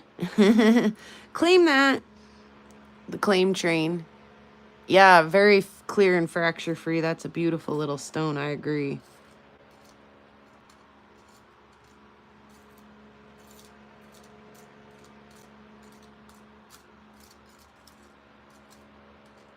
Yeah, a couple of good ones in there.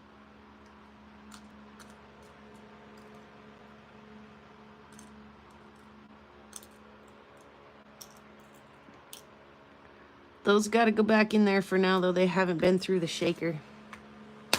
So we'll get them shaked and cleaned and all of that good stuff. But yeah, what a wild ride. Willow, you're funny.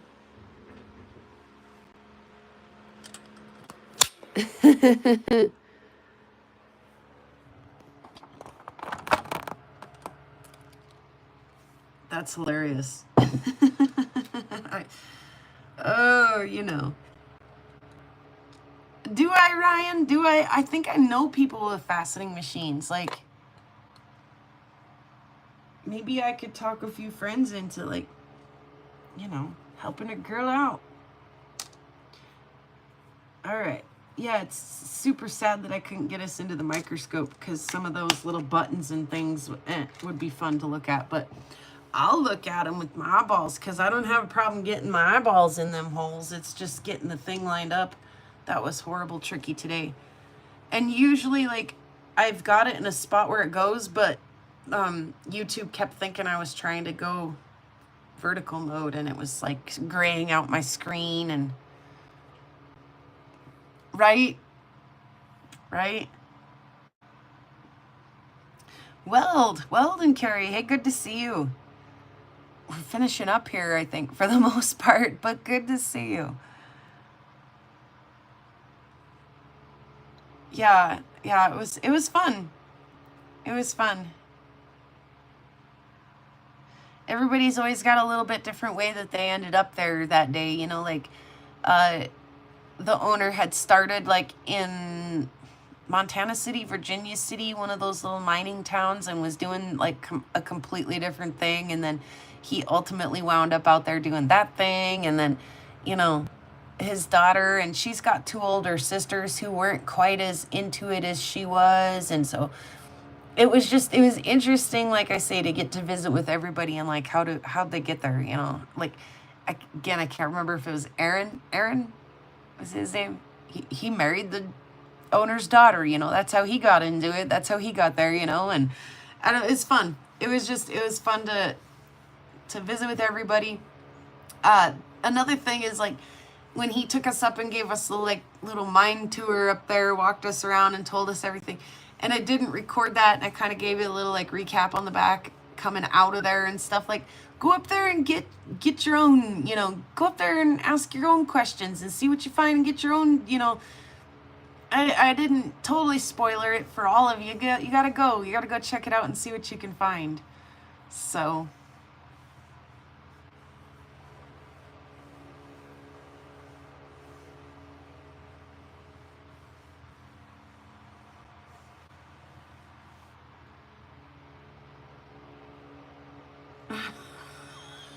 Ryan.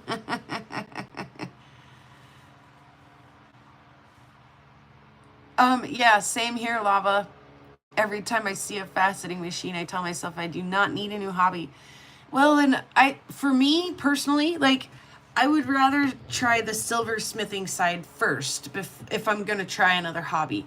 Like, I've got lots of cabs and stuff that I could try setting, and if I pull off like setting in a big enough setting to be doing cabs, then maybe I could be good enough at setting to set tiny little faceted gems. Like, so for me, I kind of want to start at the backward. Like, I don't want to start at the gem that needs faceted. I want to start at the setting that needs a gem.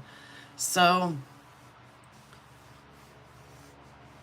yeah, if I get good at some silver stuff and I'm able to maybe start doing some jewelry design and setting, then maybe I'll be more than thrilled to put some of that stuff in some jewelry. Yeah. Yeah, right? Right, Willow? Or Ryan, I mean. Old eyes. We were talking about little kids, me and the mine owner's daughter, Sierra is her name. We were talking about how fun little kids can be and how stupid lucky they can be sometimes. How, like, you know, I've got a couple kids that I've went out rock hounding with, and I've joked with them, like, if you don't stop finding all the good stuff, better stuff than me, I'm gonna have to take you down that creek down there and drown you, you know, like, and of course they know I'm joking, but, you know, or, I had a couple of young girls come through here one time, and that one young girl was, like, able to go to, like, whether it was this shelf, that shelf behind me, the one, the entertainment center, the meteorite display, it didn't matter what little section of rocks she approached, she was able to just like immediately pick out the most expensive, most valuable thing I had on that table. And I was like, what the hell? Like, hey, I lost a meteorite, can you find it? Like, she's obviously got some kind of like, you know, expensive gem radar, or like, it's crazy. And so it's funny how little kids sometimes, even though they really don't know any better, they find some of the better stuff sometimes, or, You know, just, yeah. I'm like, is it beginner's luck or is it because their little eyes are closer to the ground? And Willow's like, it's because their little eyes are still good, right? Oh, yeah. Yeah, I think I'd like to do it that way, Ma. Uh, if anything, you know, I've got lots of my own stuff that I could already set. Why would I start making more stuff that needs set and still not have a way to set it? So, I mean, I do a little wire wrapping, you know, but it's certainly not silversmithing, you know, or you know, real. I don't mean to say it's not real jewelry making because some of it really is fine art, but I don't do that kind of wire wrapping, and you guys know it, and I know it. So, so I do have a way to get mine into jewelry, but it's just it's not the highly polished, you know. And I know I'm bound to make my first few pieces not be good, but we'll see when that happens down the road, if that happens. I also would like to maybe take a step up and try a cabbing machine, you know, maybe before I try silver smithing or, you know, anything more outside the hobby that I'm already in. So that might be something that I strive for before. So, you know, anyway, lots of cabs and stones that could be faceted, but it's a good thing we've got a great big community here and we can do the you know, rock exchange, the rock shuffle, or, you know, I'll be hoarding that little gold piece. Don't think that that's, you could pry that out of my cold dead hand. It was like, go ahead and you can see it if you can get it out of my hot little sweaty palm when I was up there, you know, fresh out of them. But now that it's home and it's clean, like it ain't leaving until it's my cold dead hand.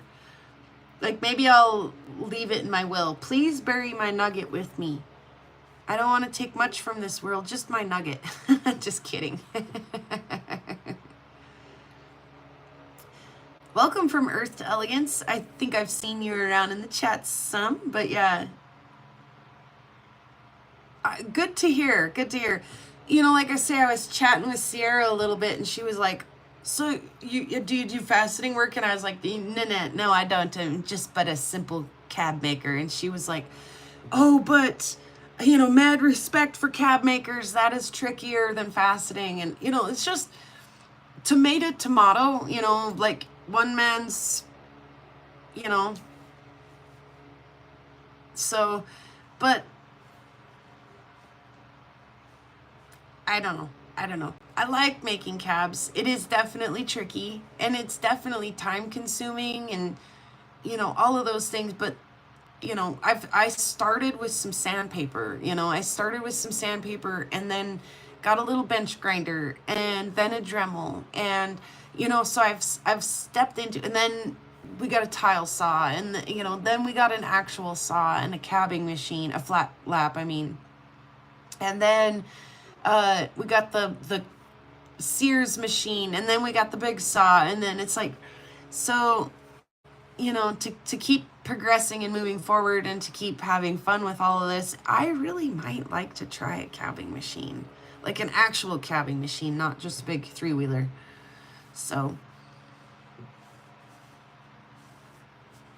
but I've definitely watched, you know, Julie Femme Mechanique. Oh man, she does some stuff from Earth to Elegance. Do you do videos? Should we be subscribing to your channel for tips, tricks, and advice? I'd be curious to know.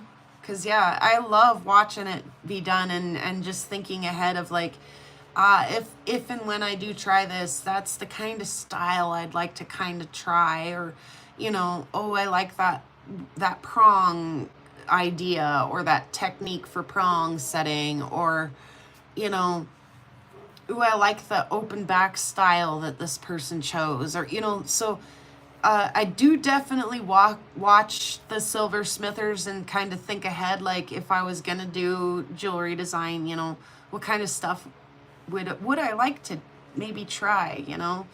So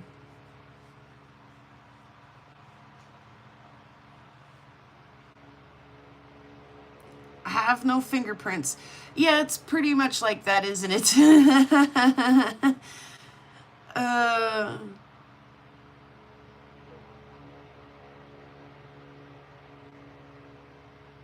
yeah, I also am missing quite a bit of my and fingernails too. They had shovels at the Blue Jewel mine, but I was like, I kind of like to be able to like feel how wet or dry or like big the rocks. Like I felt too like I could kind of shoo some of the big rocks aside and get some of the like really good dirt with my hand, where when you put the shovel in, it would like knock the big rocks down and they'd roll into your bucket. So yeah, they offered some little shovels up there, but I kind of felt like I preferred to do it barehanded, honestly. So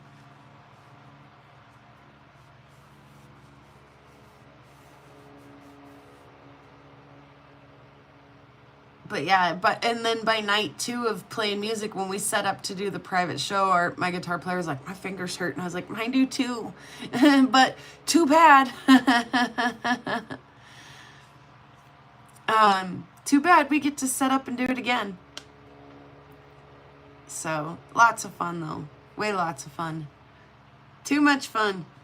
I don't know if there's such a thing, but it was darn near too much. Like I say, that last night of camping when we pulled in, I was like woofta, like I might be crashing hard, like that might be about my limit. And Lava Bison saved my life by making some hot water and making me some instant Folgers coffee in a paper bowl. So here I am with my paper bowl, like, cheers to all of you watching Karen's live, trying to sip my coffee out of my paper bowl. Like,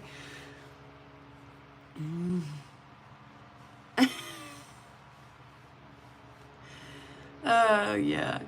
Yeah, that kind of like really honestly like put me back on ground a little bit. I was like, oh, I kind of feel better. Like, I'm gonna survive. I'm gonna survive the night. But yeah, once you get so much sun and so much activity and stuff, like by the time you go to chill at the end of the night, it's like I have no appetite. Like I know for sure I should eat, but I just am like, oh, nothing sounds good, you know. So once you open the floodgate and you take a few bites, you're like, oh, I needed that essential nourishment for survival. Like, but that first minute, man, it was like, woo. Yeah, I'm still a little loopy, like from my adventure. Like Lava said, you know, adventuring is hard. Like it was hard on us. So I mean, we looked at a whole crap load of the Blue Jewel Mine stuff today, and it was a ton of fun. But I do want to show you guys just a quick little spoiler of a couple of the things we found on the Jefferson before we call it a day here.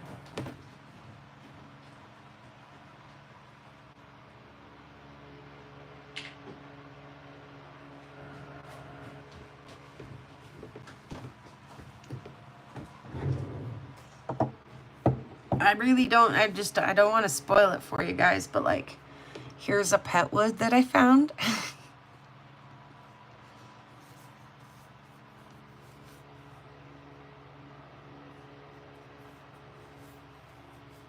I keep saying, it's as big as my head. Okay, maybe not quite, but.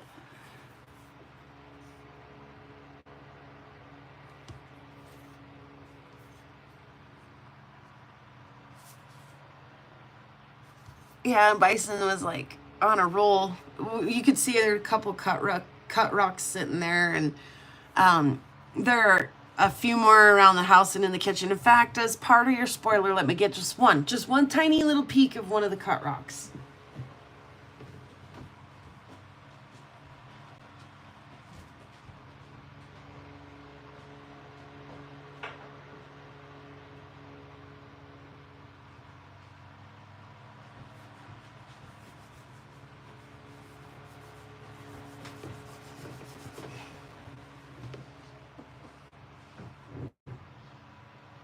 I don't have my little flashlight, so we don't get to see the light come through it, but.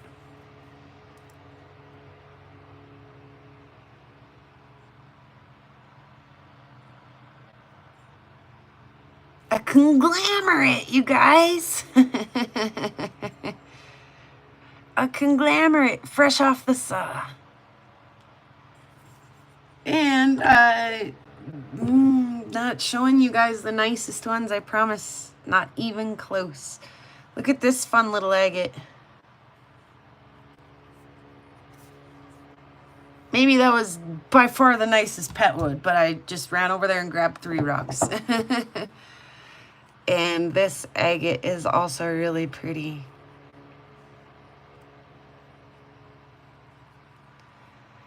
So as you can imagine, it was really hard for me to leave the Jefferson. Even though we had to go, like, you know, eat food and set up camp and do those things that are definitely part of adventuring and required for survival. It was really hard for me to leave. I was like, but look what we're finding. As I'm like hauling them across the river and like, you know, like it was nuts. It was nuts. So yellow, better check it with the spicy meter. So, yeah, we've already come home and cut a few of these, and we'll look at a lot more of these. Like I've cleaned them all. They've all been through the bucket and the toothbrush. And then I've started to like size sort them a little bit. So like these ones are smaller, so they're going to be better for the tumbler or, you know, that kind of thing. And these ones are obviously bigger, and so are candidates for the big saw. And, you know, we cut, I can't remember what all we cut last night. 4 studs and 2 duds. Something like that. So yeah, we picked a couple up that were just like, we don't know what's inside, but you never know. And sometimes the ugly duckling is your favorite. So unfortunately there, I think that's one of them right there that was not. It was an ugly duckling on the outside, and it sure is on the inside too. And then the other one that we saw cutting wasn't the worst, but when we've got other stuff that is pretty to cut, like let's just set that one aside and we'll move on to prettier things. So wow, you know, like what a crazy busy week. Like seriously, I came home and I put all this stuff in the ultrasonic cleaner, got it all cleaned up for you guys to look at. Whoops, throw it on my computer, you know. Edited the video, did the UV light discoveries, all of that stuff, and still, thanks to Lava Bison, got a few pieces cut. So it would be nice to kind of settle back into a little bit of a mode here for the week and maybe get into some, you know, polishing and things like that. I've got lots of stuff to do, some jewelry making maybe, you know, yeah. So that was another conversation that I'd had with Sierra up there about not just sticking to one part of rock stuff, you know, like when I try to sum up my channel, it's like, well, I'm not just lapidary, I'm not just rock hounding, I'm kind of like all things rock. I'm not just meteorites, I'm kind of just all things rock and lapidary, rock hounding and lapidary related, right? Might be, you know, how to clean the sludge out of your saw or how to put a blade on. I mean, it might be some of those little things that you just, first time you do it without somebody there, you kind of need, you know, how do you do that? I want help. So I'm kind of all over the place, but I talked to her about like, that's kind of a way to beat burnout too. You know, instead of just focusing on just faceting and doing the same thing over and over and over again, I get to bounce back and forth between some of the different things, you know. Some days I am cutting on the big saw or just cleaning some pieces up, roughing out some pieces on the little saw, or I am, you know, doing the rough for putting into the tumbler. I mean, just there's constantly a list of stuff that's, you know, ready to be done or wanting to be done. It's just a matter of, you know, like if I do too much of the one thing, you know, too much wire wrapping and my fingers start to hurt in just the wire wrapping spots, you know, your nails get a little hashed out. Nice to take a little break and go out hounding and get some sun and some fresh air, you know. Can't do that in the winter, so it's back to, you know, lots of cutting and cabbing and So I like being able to kind of bounce around. It almost, like I say, it helps to kind of combat the burnout. It also helps my creative brain and my, like, that flavor of ADHD that I have that needs to constantly be learning and in a state of, trying and, failure. It's all part of, part of the fun of it. So yeah, I like to bounce back and forth and not get too good at one thing. It was good, Kevin. It was really good. Have you been up there? You have, haven't you? I've seen your big sapphires. You're not getting those in Phillipsburg, I can tell. He's your neighbor? Well, if I'd only known. If I'd only known.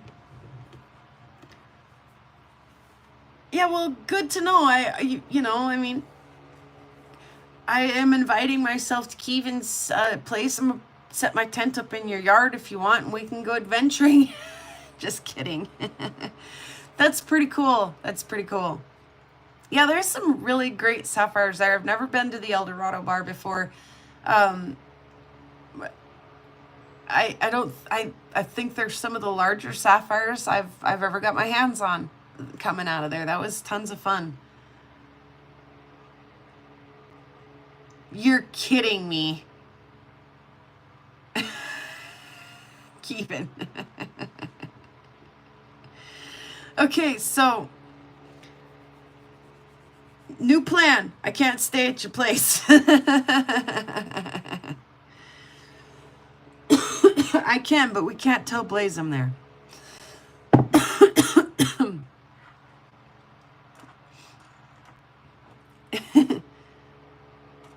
Yeah, Blaze really wants me to confirm his meteorite and impactite discoveries and stuff, and I can't. I can't.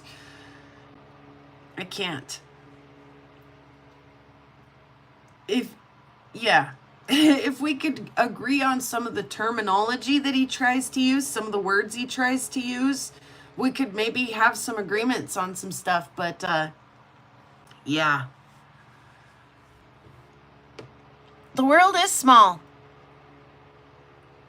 Yeah, I know, he's been asking for that for a while, but when he wants to say that he's got a piece of, like, enstatite, howardite, eucrite, impactite, breccia, lunar, it's like, oh, buddy, they can't be, and then, so he called me on my home phone one afternoon, and I had never heard of him before, but a mutual friend of ours had suggested that he try to call me because I do stuff with meteorites. And, nice enough guy. We had a pretty okay conversation until I started trying to break it down with him that, like, you've maybe got one or the other. You've maybe got an iron meteorite, or you've maybe got a chondrite meteorite, or you've maybe got a stony iron, or you've maybe got a Martian, but you probably don't have all of those meteorite types in one place. And he was like, I've got it all. It's all here. And then, like I say, to mix the words up so terribly that it's like, I've got a, enstatite, impactite. Okay, enstatite is a type of meteorite, and impactite is the result of a meteorite impact. You have one or the other. You can't have both in one rock. You just can't. It's like saying I have an apple orange. I'm sorry. You've got an apple or you've got an orange. There's, no apple orange exists in this, like, yeah, the agates are impactites and things. Yeah, he's got great sapphires. He's really got great sapphires. And just don't look at his personal Facebook page and you'll think he's a nice enough guy.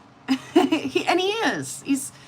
But yeah, I can't confirm his meteorite theory until we can get on the same page about what the words mean. Because if we could use the words right, he and I could agree on, put them in the right weird way in the sentences, we could maybe, yes, we're on track, right? But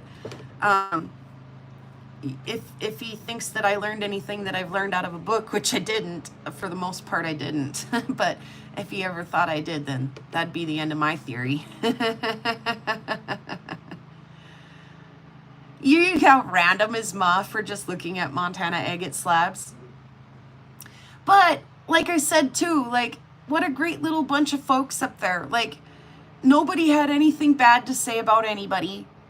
You know, like, just, you know, they're cool, we're cool, we're all cool. It was cool, but I could definitely tell when I came around the corner and saw Blaze's stuff, there was, I honestly thought that maybe that was the blue jewel for half a second, and I panicked. I was like, oh no, there's like statues and weird things in the driveway, and I came around the corner and I was like, whew, there's hope for them yet to like not be completely out in left field. So, but, you know, like I say, Blaze isn't completely out in left field. He's just got some, he's just using some of the words wrong.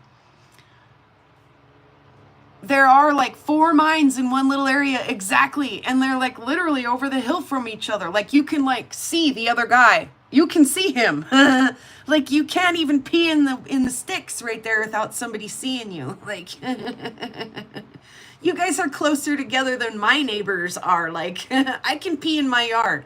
I don't think I could pee in your yard without the neighbors seeing me. So, yeah, and it was funny because I did say something about Blaze while I was up there, and one of the people was like, careful, he can hear you. And I was like, that's okay. We've talked. He knows how I feel.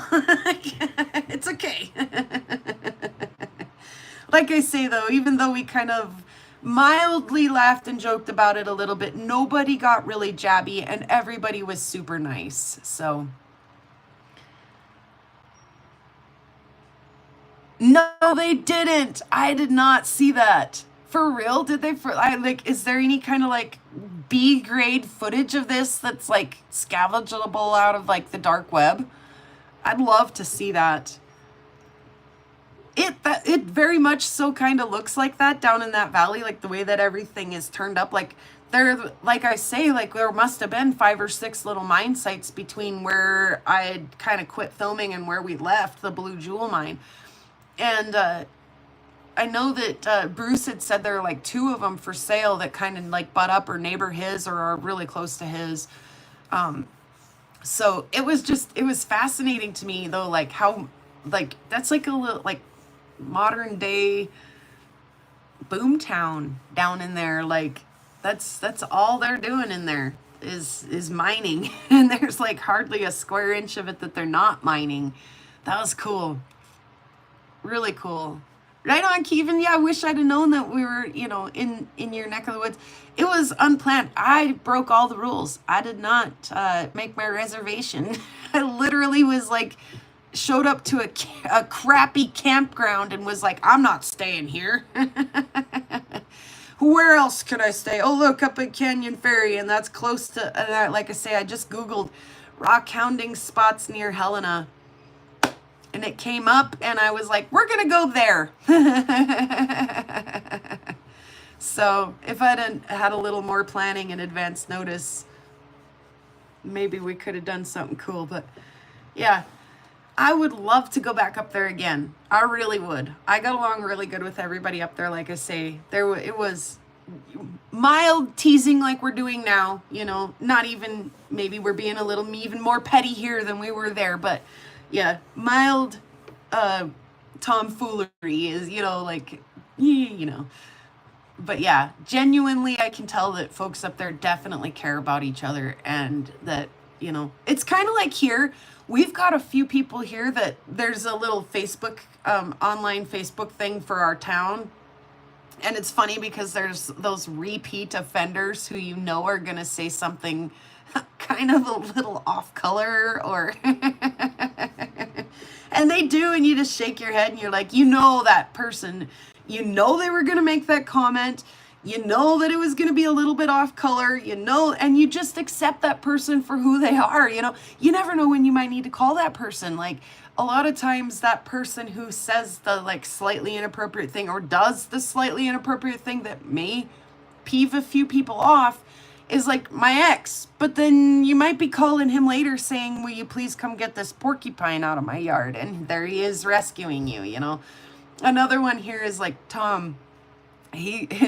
I'd said something about the cats in town, and he was like, I love kitties mounted on my wall. You know, like, I mean, you're going to get somebody who makes that incredibly unpolitically correct comment. And you just accept them as part of your community. You just know who they are and how they are, and you love them even if you hate them sometimes. Like, I feel like it's that vibe there. Like, that's a very small town. Like, even though, like I say, it's not really a town, it's just kind of a little boom town, little mining district, you know. Like, I have a feeling that you guys are like, yep, takes all kinds of kinds, you know. And yeah, that, you know, my neighbor might be a little bit politically incorrect, but we love him anyway. And he's a hell of a mechanic. So, and he'd give you the shirt off his back. So, yeah, I definitely got that vibe when I was there, that they're, you know, genuine Montana, good people, you know, good people. So that was fun. It was tons of fun. I highly suggest, like, and you guys know, I didn't get any special treatment. They didn't know I was coming. I didn't wave my camera around and demand that they give me any special treatment because I run a YouTube channel. I asked once, can I film here? I handed out some stickers, you know. I actually gave Bruce a sticker after I found my little gold chunk. I was like, it's hardly a fair trade, but I'll give you some stickers for letting me take my gold home.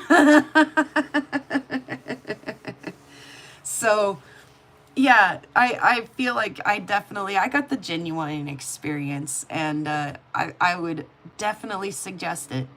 You know, if I didn't like it, I wouldn't blow smoke up your guys' butts and tell you, you know, it was fun if it wasn't, and, you know, promote it if it wasn't something I didn't truly feel like was good.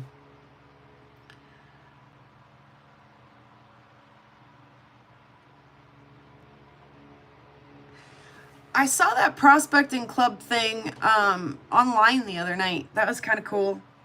Well, I think just because they had done an article about Bruce. So, like I say, I was kind of he seems kind of like a local legend, you know, a little bit of a storyteller and a local legend. I like it. Yep, good folks. I definitely dig it. Like I say, I want to go back. I want to go back and like, we were definitely trying to get our buckets full and get to the Sapphire part. And really good thing too, because it did get cloudy and it rained on us and it got cold, you know, and even taking just 10 minutes out to wait for the rain to pass over, we were pushing their and I think if we weren't quite done, they would have let us stay, but we were the last ones there, and I knew as soon as we were gone, they were done for the day. So you know, and then honestly, it was hard to say goodbye at the end of the day. I was like, you know, how do you say, hey, goodbye, nice to meet you, goodbye, I want to come back someday, goodbye. Like, how do you leave half your heart in the mine, you know, and walk away? Like, it was tough. So, yeah, I definitely want to go back and get maybe an earlier start so that I can get my buckets done, but also just like spend way more time visiting and looking at, you know, the process and the rock specimens and the procedures and the, you know, how they're doing things that, like, you know, I would love to come back down. And I'm going to bring my freaking black light next time because I didn't know that was such a good idea, because I didn't know, and I know now. The things I know now that I didn't know then. Yes, I got into the mine run. Or did I get a mine run? Can you do that? What? Kevin.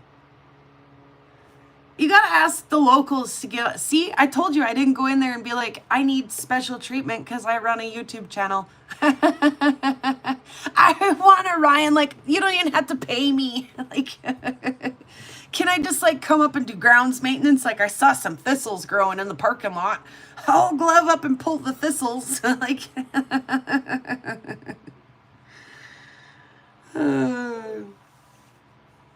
Yeah, we're asking a little more detail about this mine run you mentioned, Kevin, if you don't mind.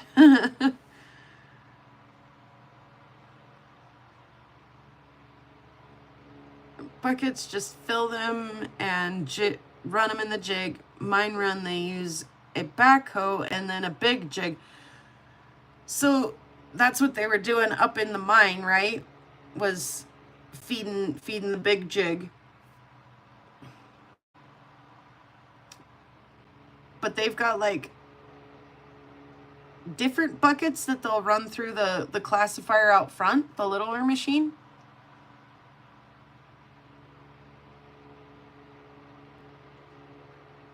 Yeah, they were servicing the big separator, putting a different screen in it when we were there.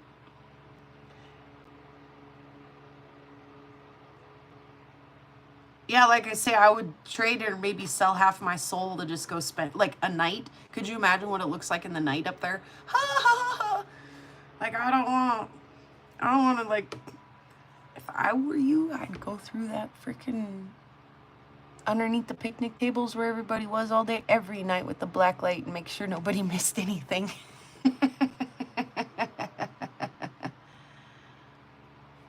But a mine run, they concentrate a whole yard for you to search instead of having to do it bucket by bucket.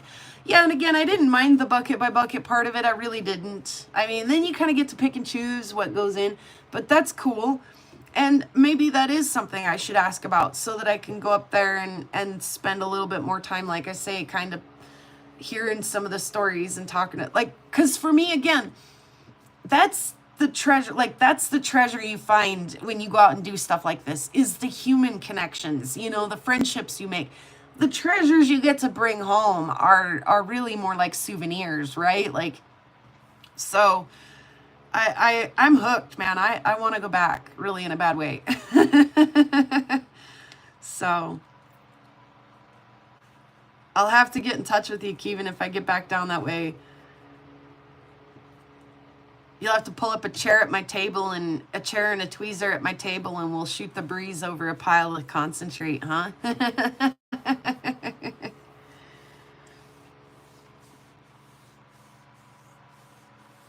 Yeah, way fun, you guys. Definitely.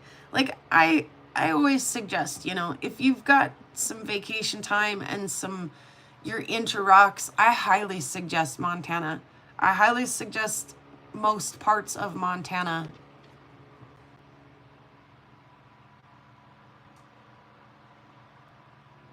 What?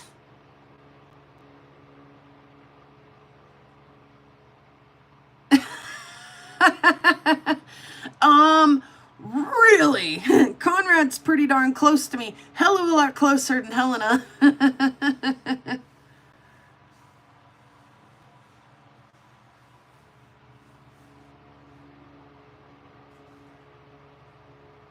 Interesting. Oh, I understand. I totally understand that's a tourist spot. I get that. But again, I appreciated that they use I got to use their equipment and leave all of my waste material on their grounds, and I literally got to walk out with just the good stuff, right? Like I did appreciate that. So I do understand that's, you know, it's very similar to like Crystal Park. I'm wondering if my battery's trying to die over here, in that it's a tourist spot, right? But again, it was nice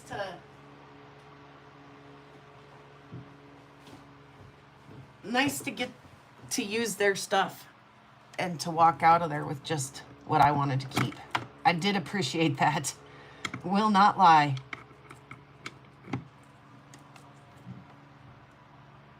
Thoughts of yellows and pinks. Awesome. Yeah, we'll have to check that out because, ooh, we made it down to 1%. 1% battery. Yeah, that's way closer to me. And I honestly want to make a trip down to Shoto still, and do a camping trip outside of Shoto. I want to go down there and hang flyers and talk to the locals about the meteorite that fell in Shoto years and years and years ago, and see if we can't maybe, just maybe, find another piece of that. That'd be pretty cool too. So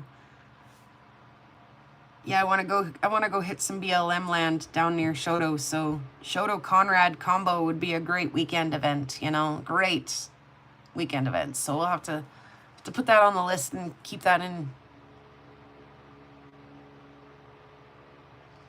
Awesome. Awesome. I find a lot of feldspar out here, but not quite as pretty as, you know, like sunstone. I'm actually wearing a sunstone today, a confetti sunstone from Indonesia, though it doesn't count. So, along with Jefferson. See, we were on the Jefferson this weekend and found lots of agates and petwoods and fun stuff, man. It was hard to drag me off the Jefferson. Like, I could have stayed there all week. Except that the sun burned me. Badly. So, that night, I was like, okay, if I don't stop hauling rocks out of the Jefferson like a fiend, then we're gonna never get this truck out of here. We're gonna, like, yeah, and we were down in Ennis, and there's like, you can get kyanite down by Ennis, but we didn't quite get down there. So, oh, it's itchy.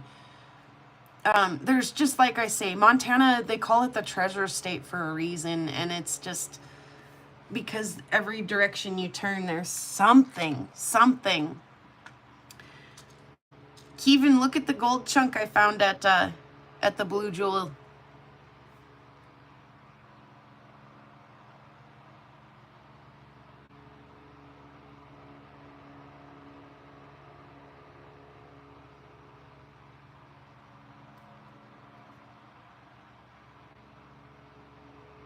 Somebody was asking earlier, do you know what grade carat and whatnot of gold they find there?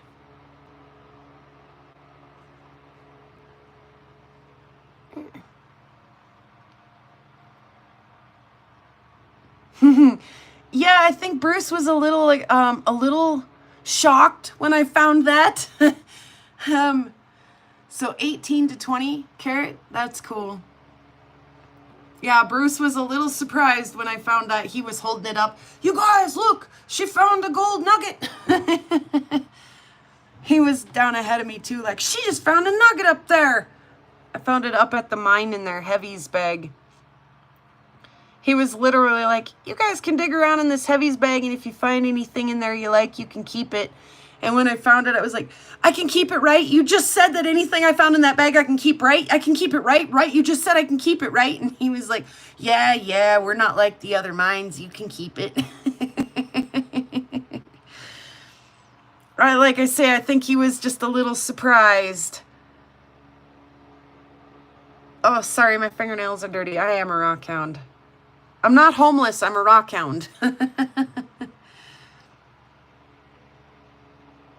Sorry, machine.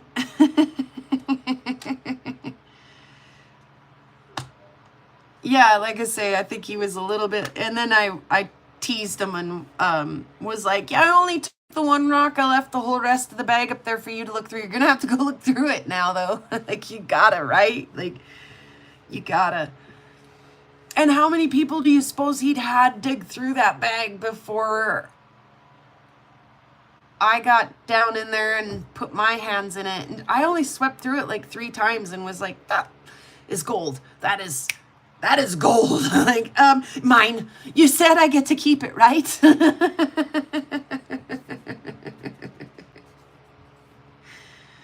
Oh, gosh. Yeah. Definitely a cool thing. And aren't you glad, Kevin, that at least sort of a local found it instead of just some weird random tourist?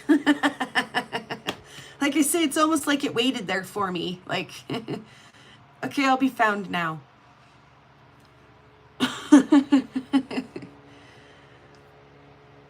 Yeah, I'd love to come back down. And yeah, my precious, exactly. I'd love to come back down and get in there and just do a little bit more learning, get a little more familiar with it, spend a little more time, get to know the locals a little bit more. Yeah, I definitely enjoyed my trip and would love to come back down. So I'll have to do a little better job advertising when that is. Maybe meet some people there, you know, like if you're going to go, if you saw this and put this on your bucket list and you're coming down, let me know. I'll meet you down there. Like, I'll give them $150 over and over and over again for the experience of it. It was fun. So yeah, if you're going, let me know and I'll meet you there. Like anybody who's going, say so, let me know. Leave a comment. I'll see it. Message me. I might get it.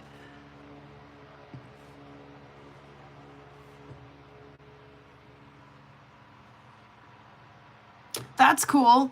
We were in a spot in the Jefferson that looked like super thick black sand, and that was another really cool thing that we saw when we were there. Was like, what do they call it? The Sunshine Mine, and it's an open pit gold mine way the hell up at the top. Like they're just shaving the mountain off. Like way it's.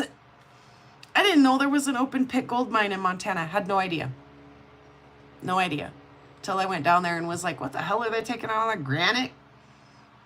You know, what are they mining up there? Dear Google. And Google's like, psst, it's an open pit gold mine. I was like, what? I don't get out much, okay? Yeah, I'm gonna have to start getting out a little bit more. Yeah, never thought about bringing the metal detector. Of course, you know, when you've got an upright bass in the back of your truck and a bass amp and a microphone stand and a tent and a cooler and a air mattress, you know, like I actually brought the rock hammer. I was like, you know, just in case we get down outside of Ennis and we can go for the kyanite mines or, you know, mining. I'm pretty sure that when I read about that, you've got to kind of like extract that out of you might need a rock hammer. So I brought it just in case. Turns out it made a hell of a good tent stake pounder. And we forgot a hammer, so ta-da!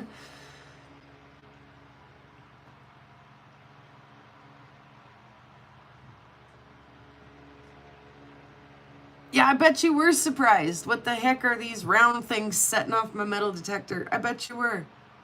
Well, thanks for hanging, machine.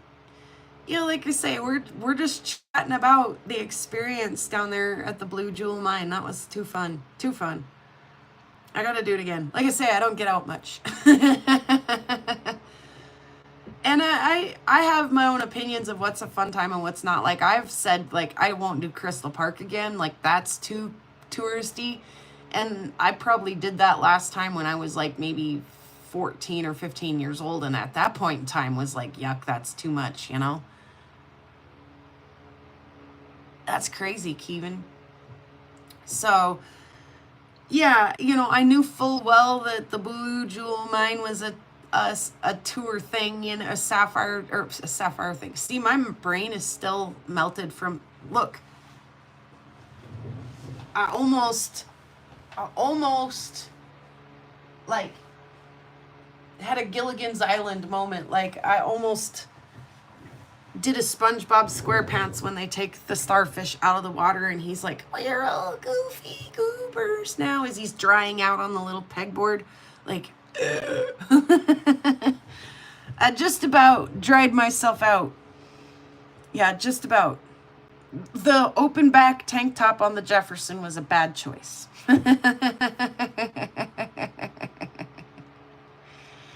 Yeah, it's starting to get itchy now, Ryan, which is better than it hurting. So, yeah, like I say, I knew full well, but I'll give you my opinion. That doesn't mean don't go to Crystal Park or, you know, definitely only go to the Blue Jewel Mine. Like go try your own thing too. I'm not shy about my opinions, you know, like does that make me right or wrong? Definitely not. Somebody might have a completely different experience than I had. Somebody might be hoping for a completely different experience than I was hoping for, you know, like those expectations and things like that are different for everybody. So, but yeah, I tried to do a pretty good job, you know, showing you what they do up there. Like I say, I didn't get any special VIP treatment. I definitely didn't ask for it. I wanted the same experience that if I say I suggest this place, I want you guys to go get the same treatment and the same experience that I had. And I have 100% faith that they're going to give you guys the same treatment and same experience that they gave to me.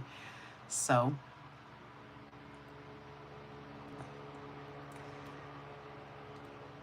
that's pretty cool. Yeah, I've actually my curiosity about what kind of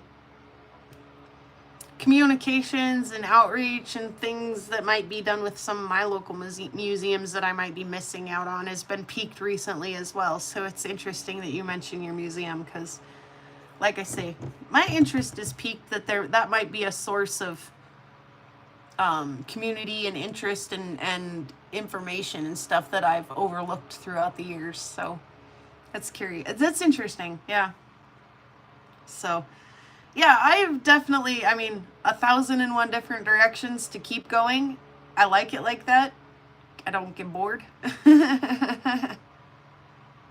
So I'm going to keep rolling, you know, the rock that rolls. They say the rock that rolls downhill gathers no moss. Well, you're wrong. We gather all the moss, you know, like, so I'm going to keep rolling because I just love the experiences and getting to share it with you guys.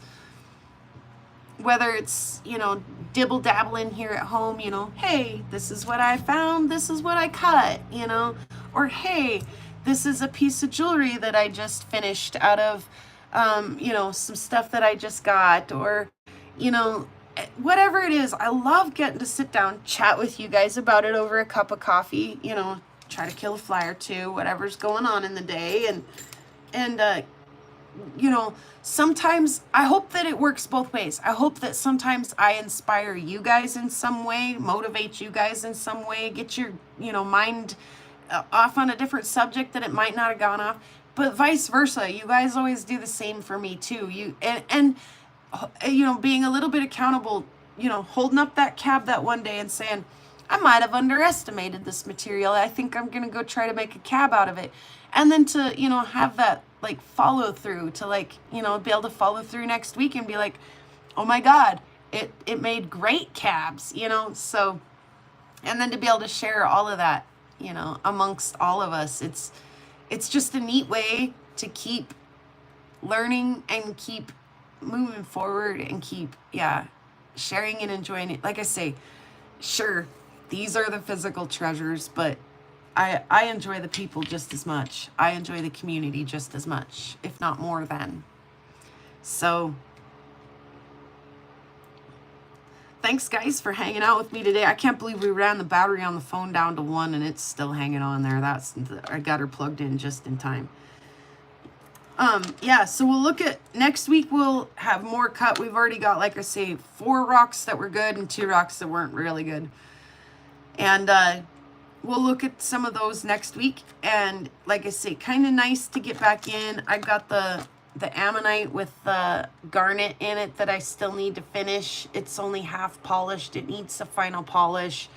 I've got tons of little things like that that I just need to wrap up and finish. I just need the time to wrap up and finish.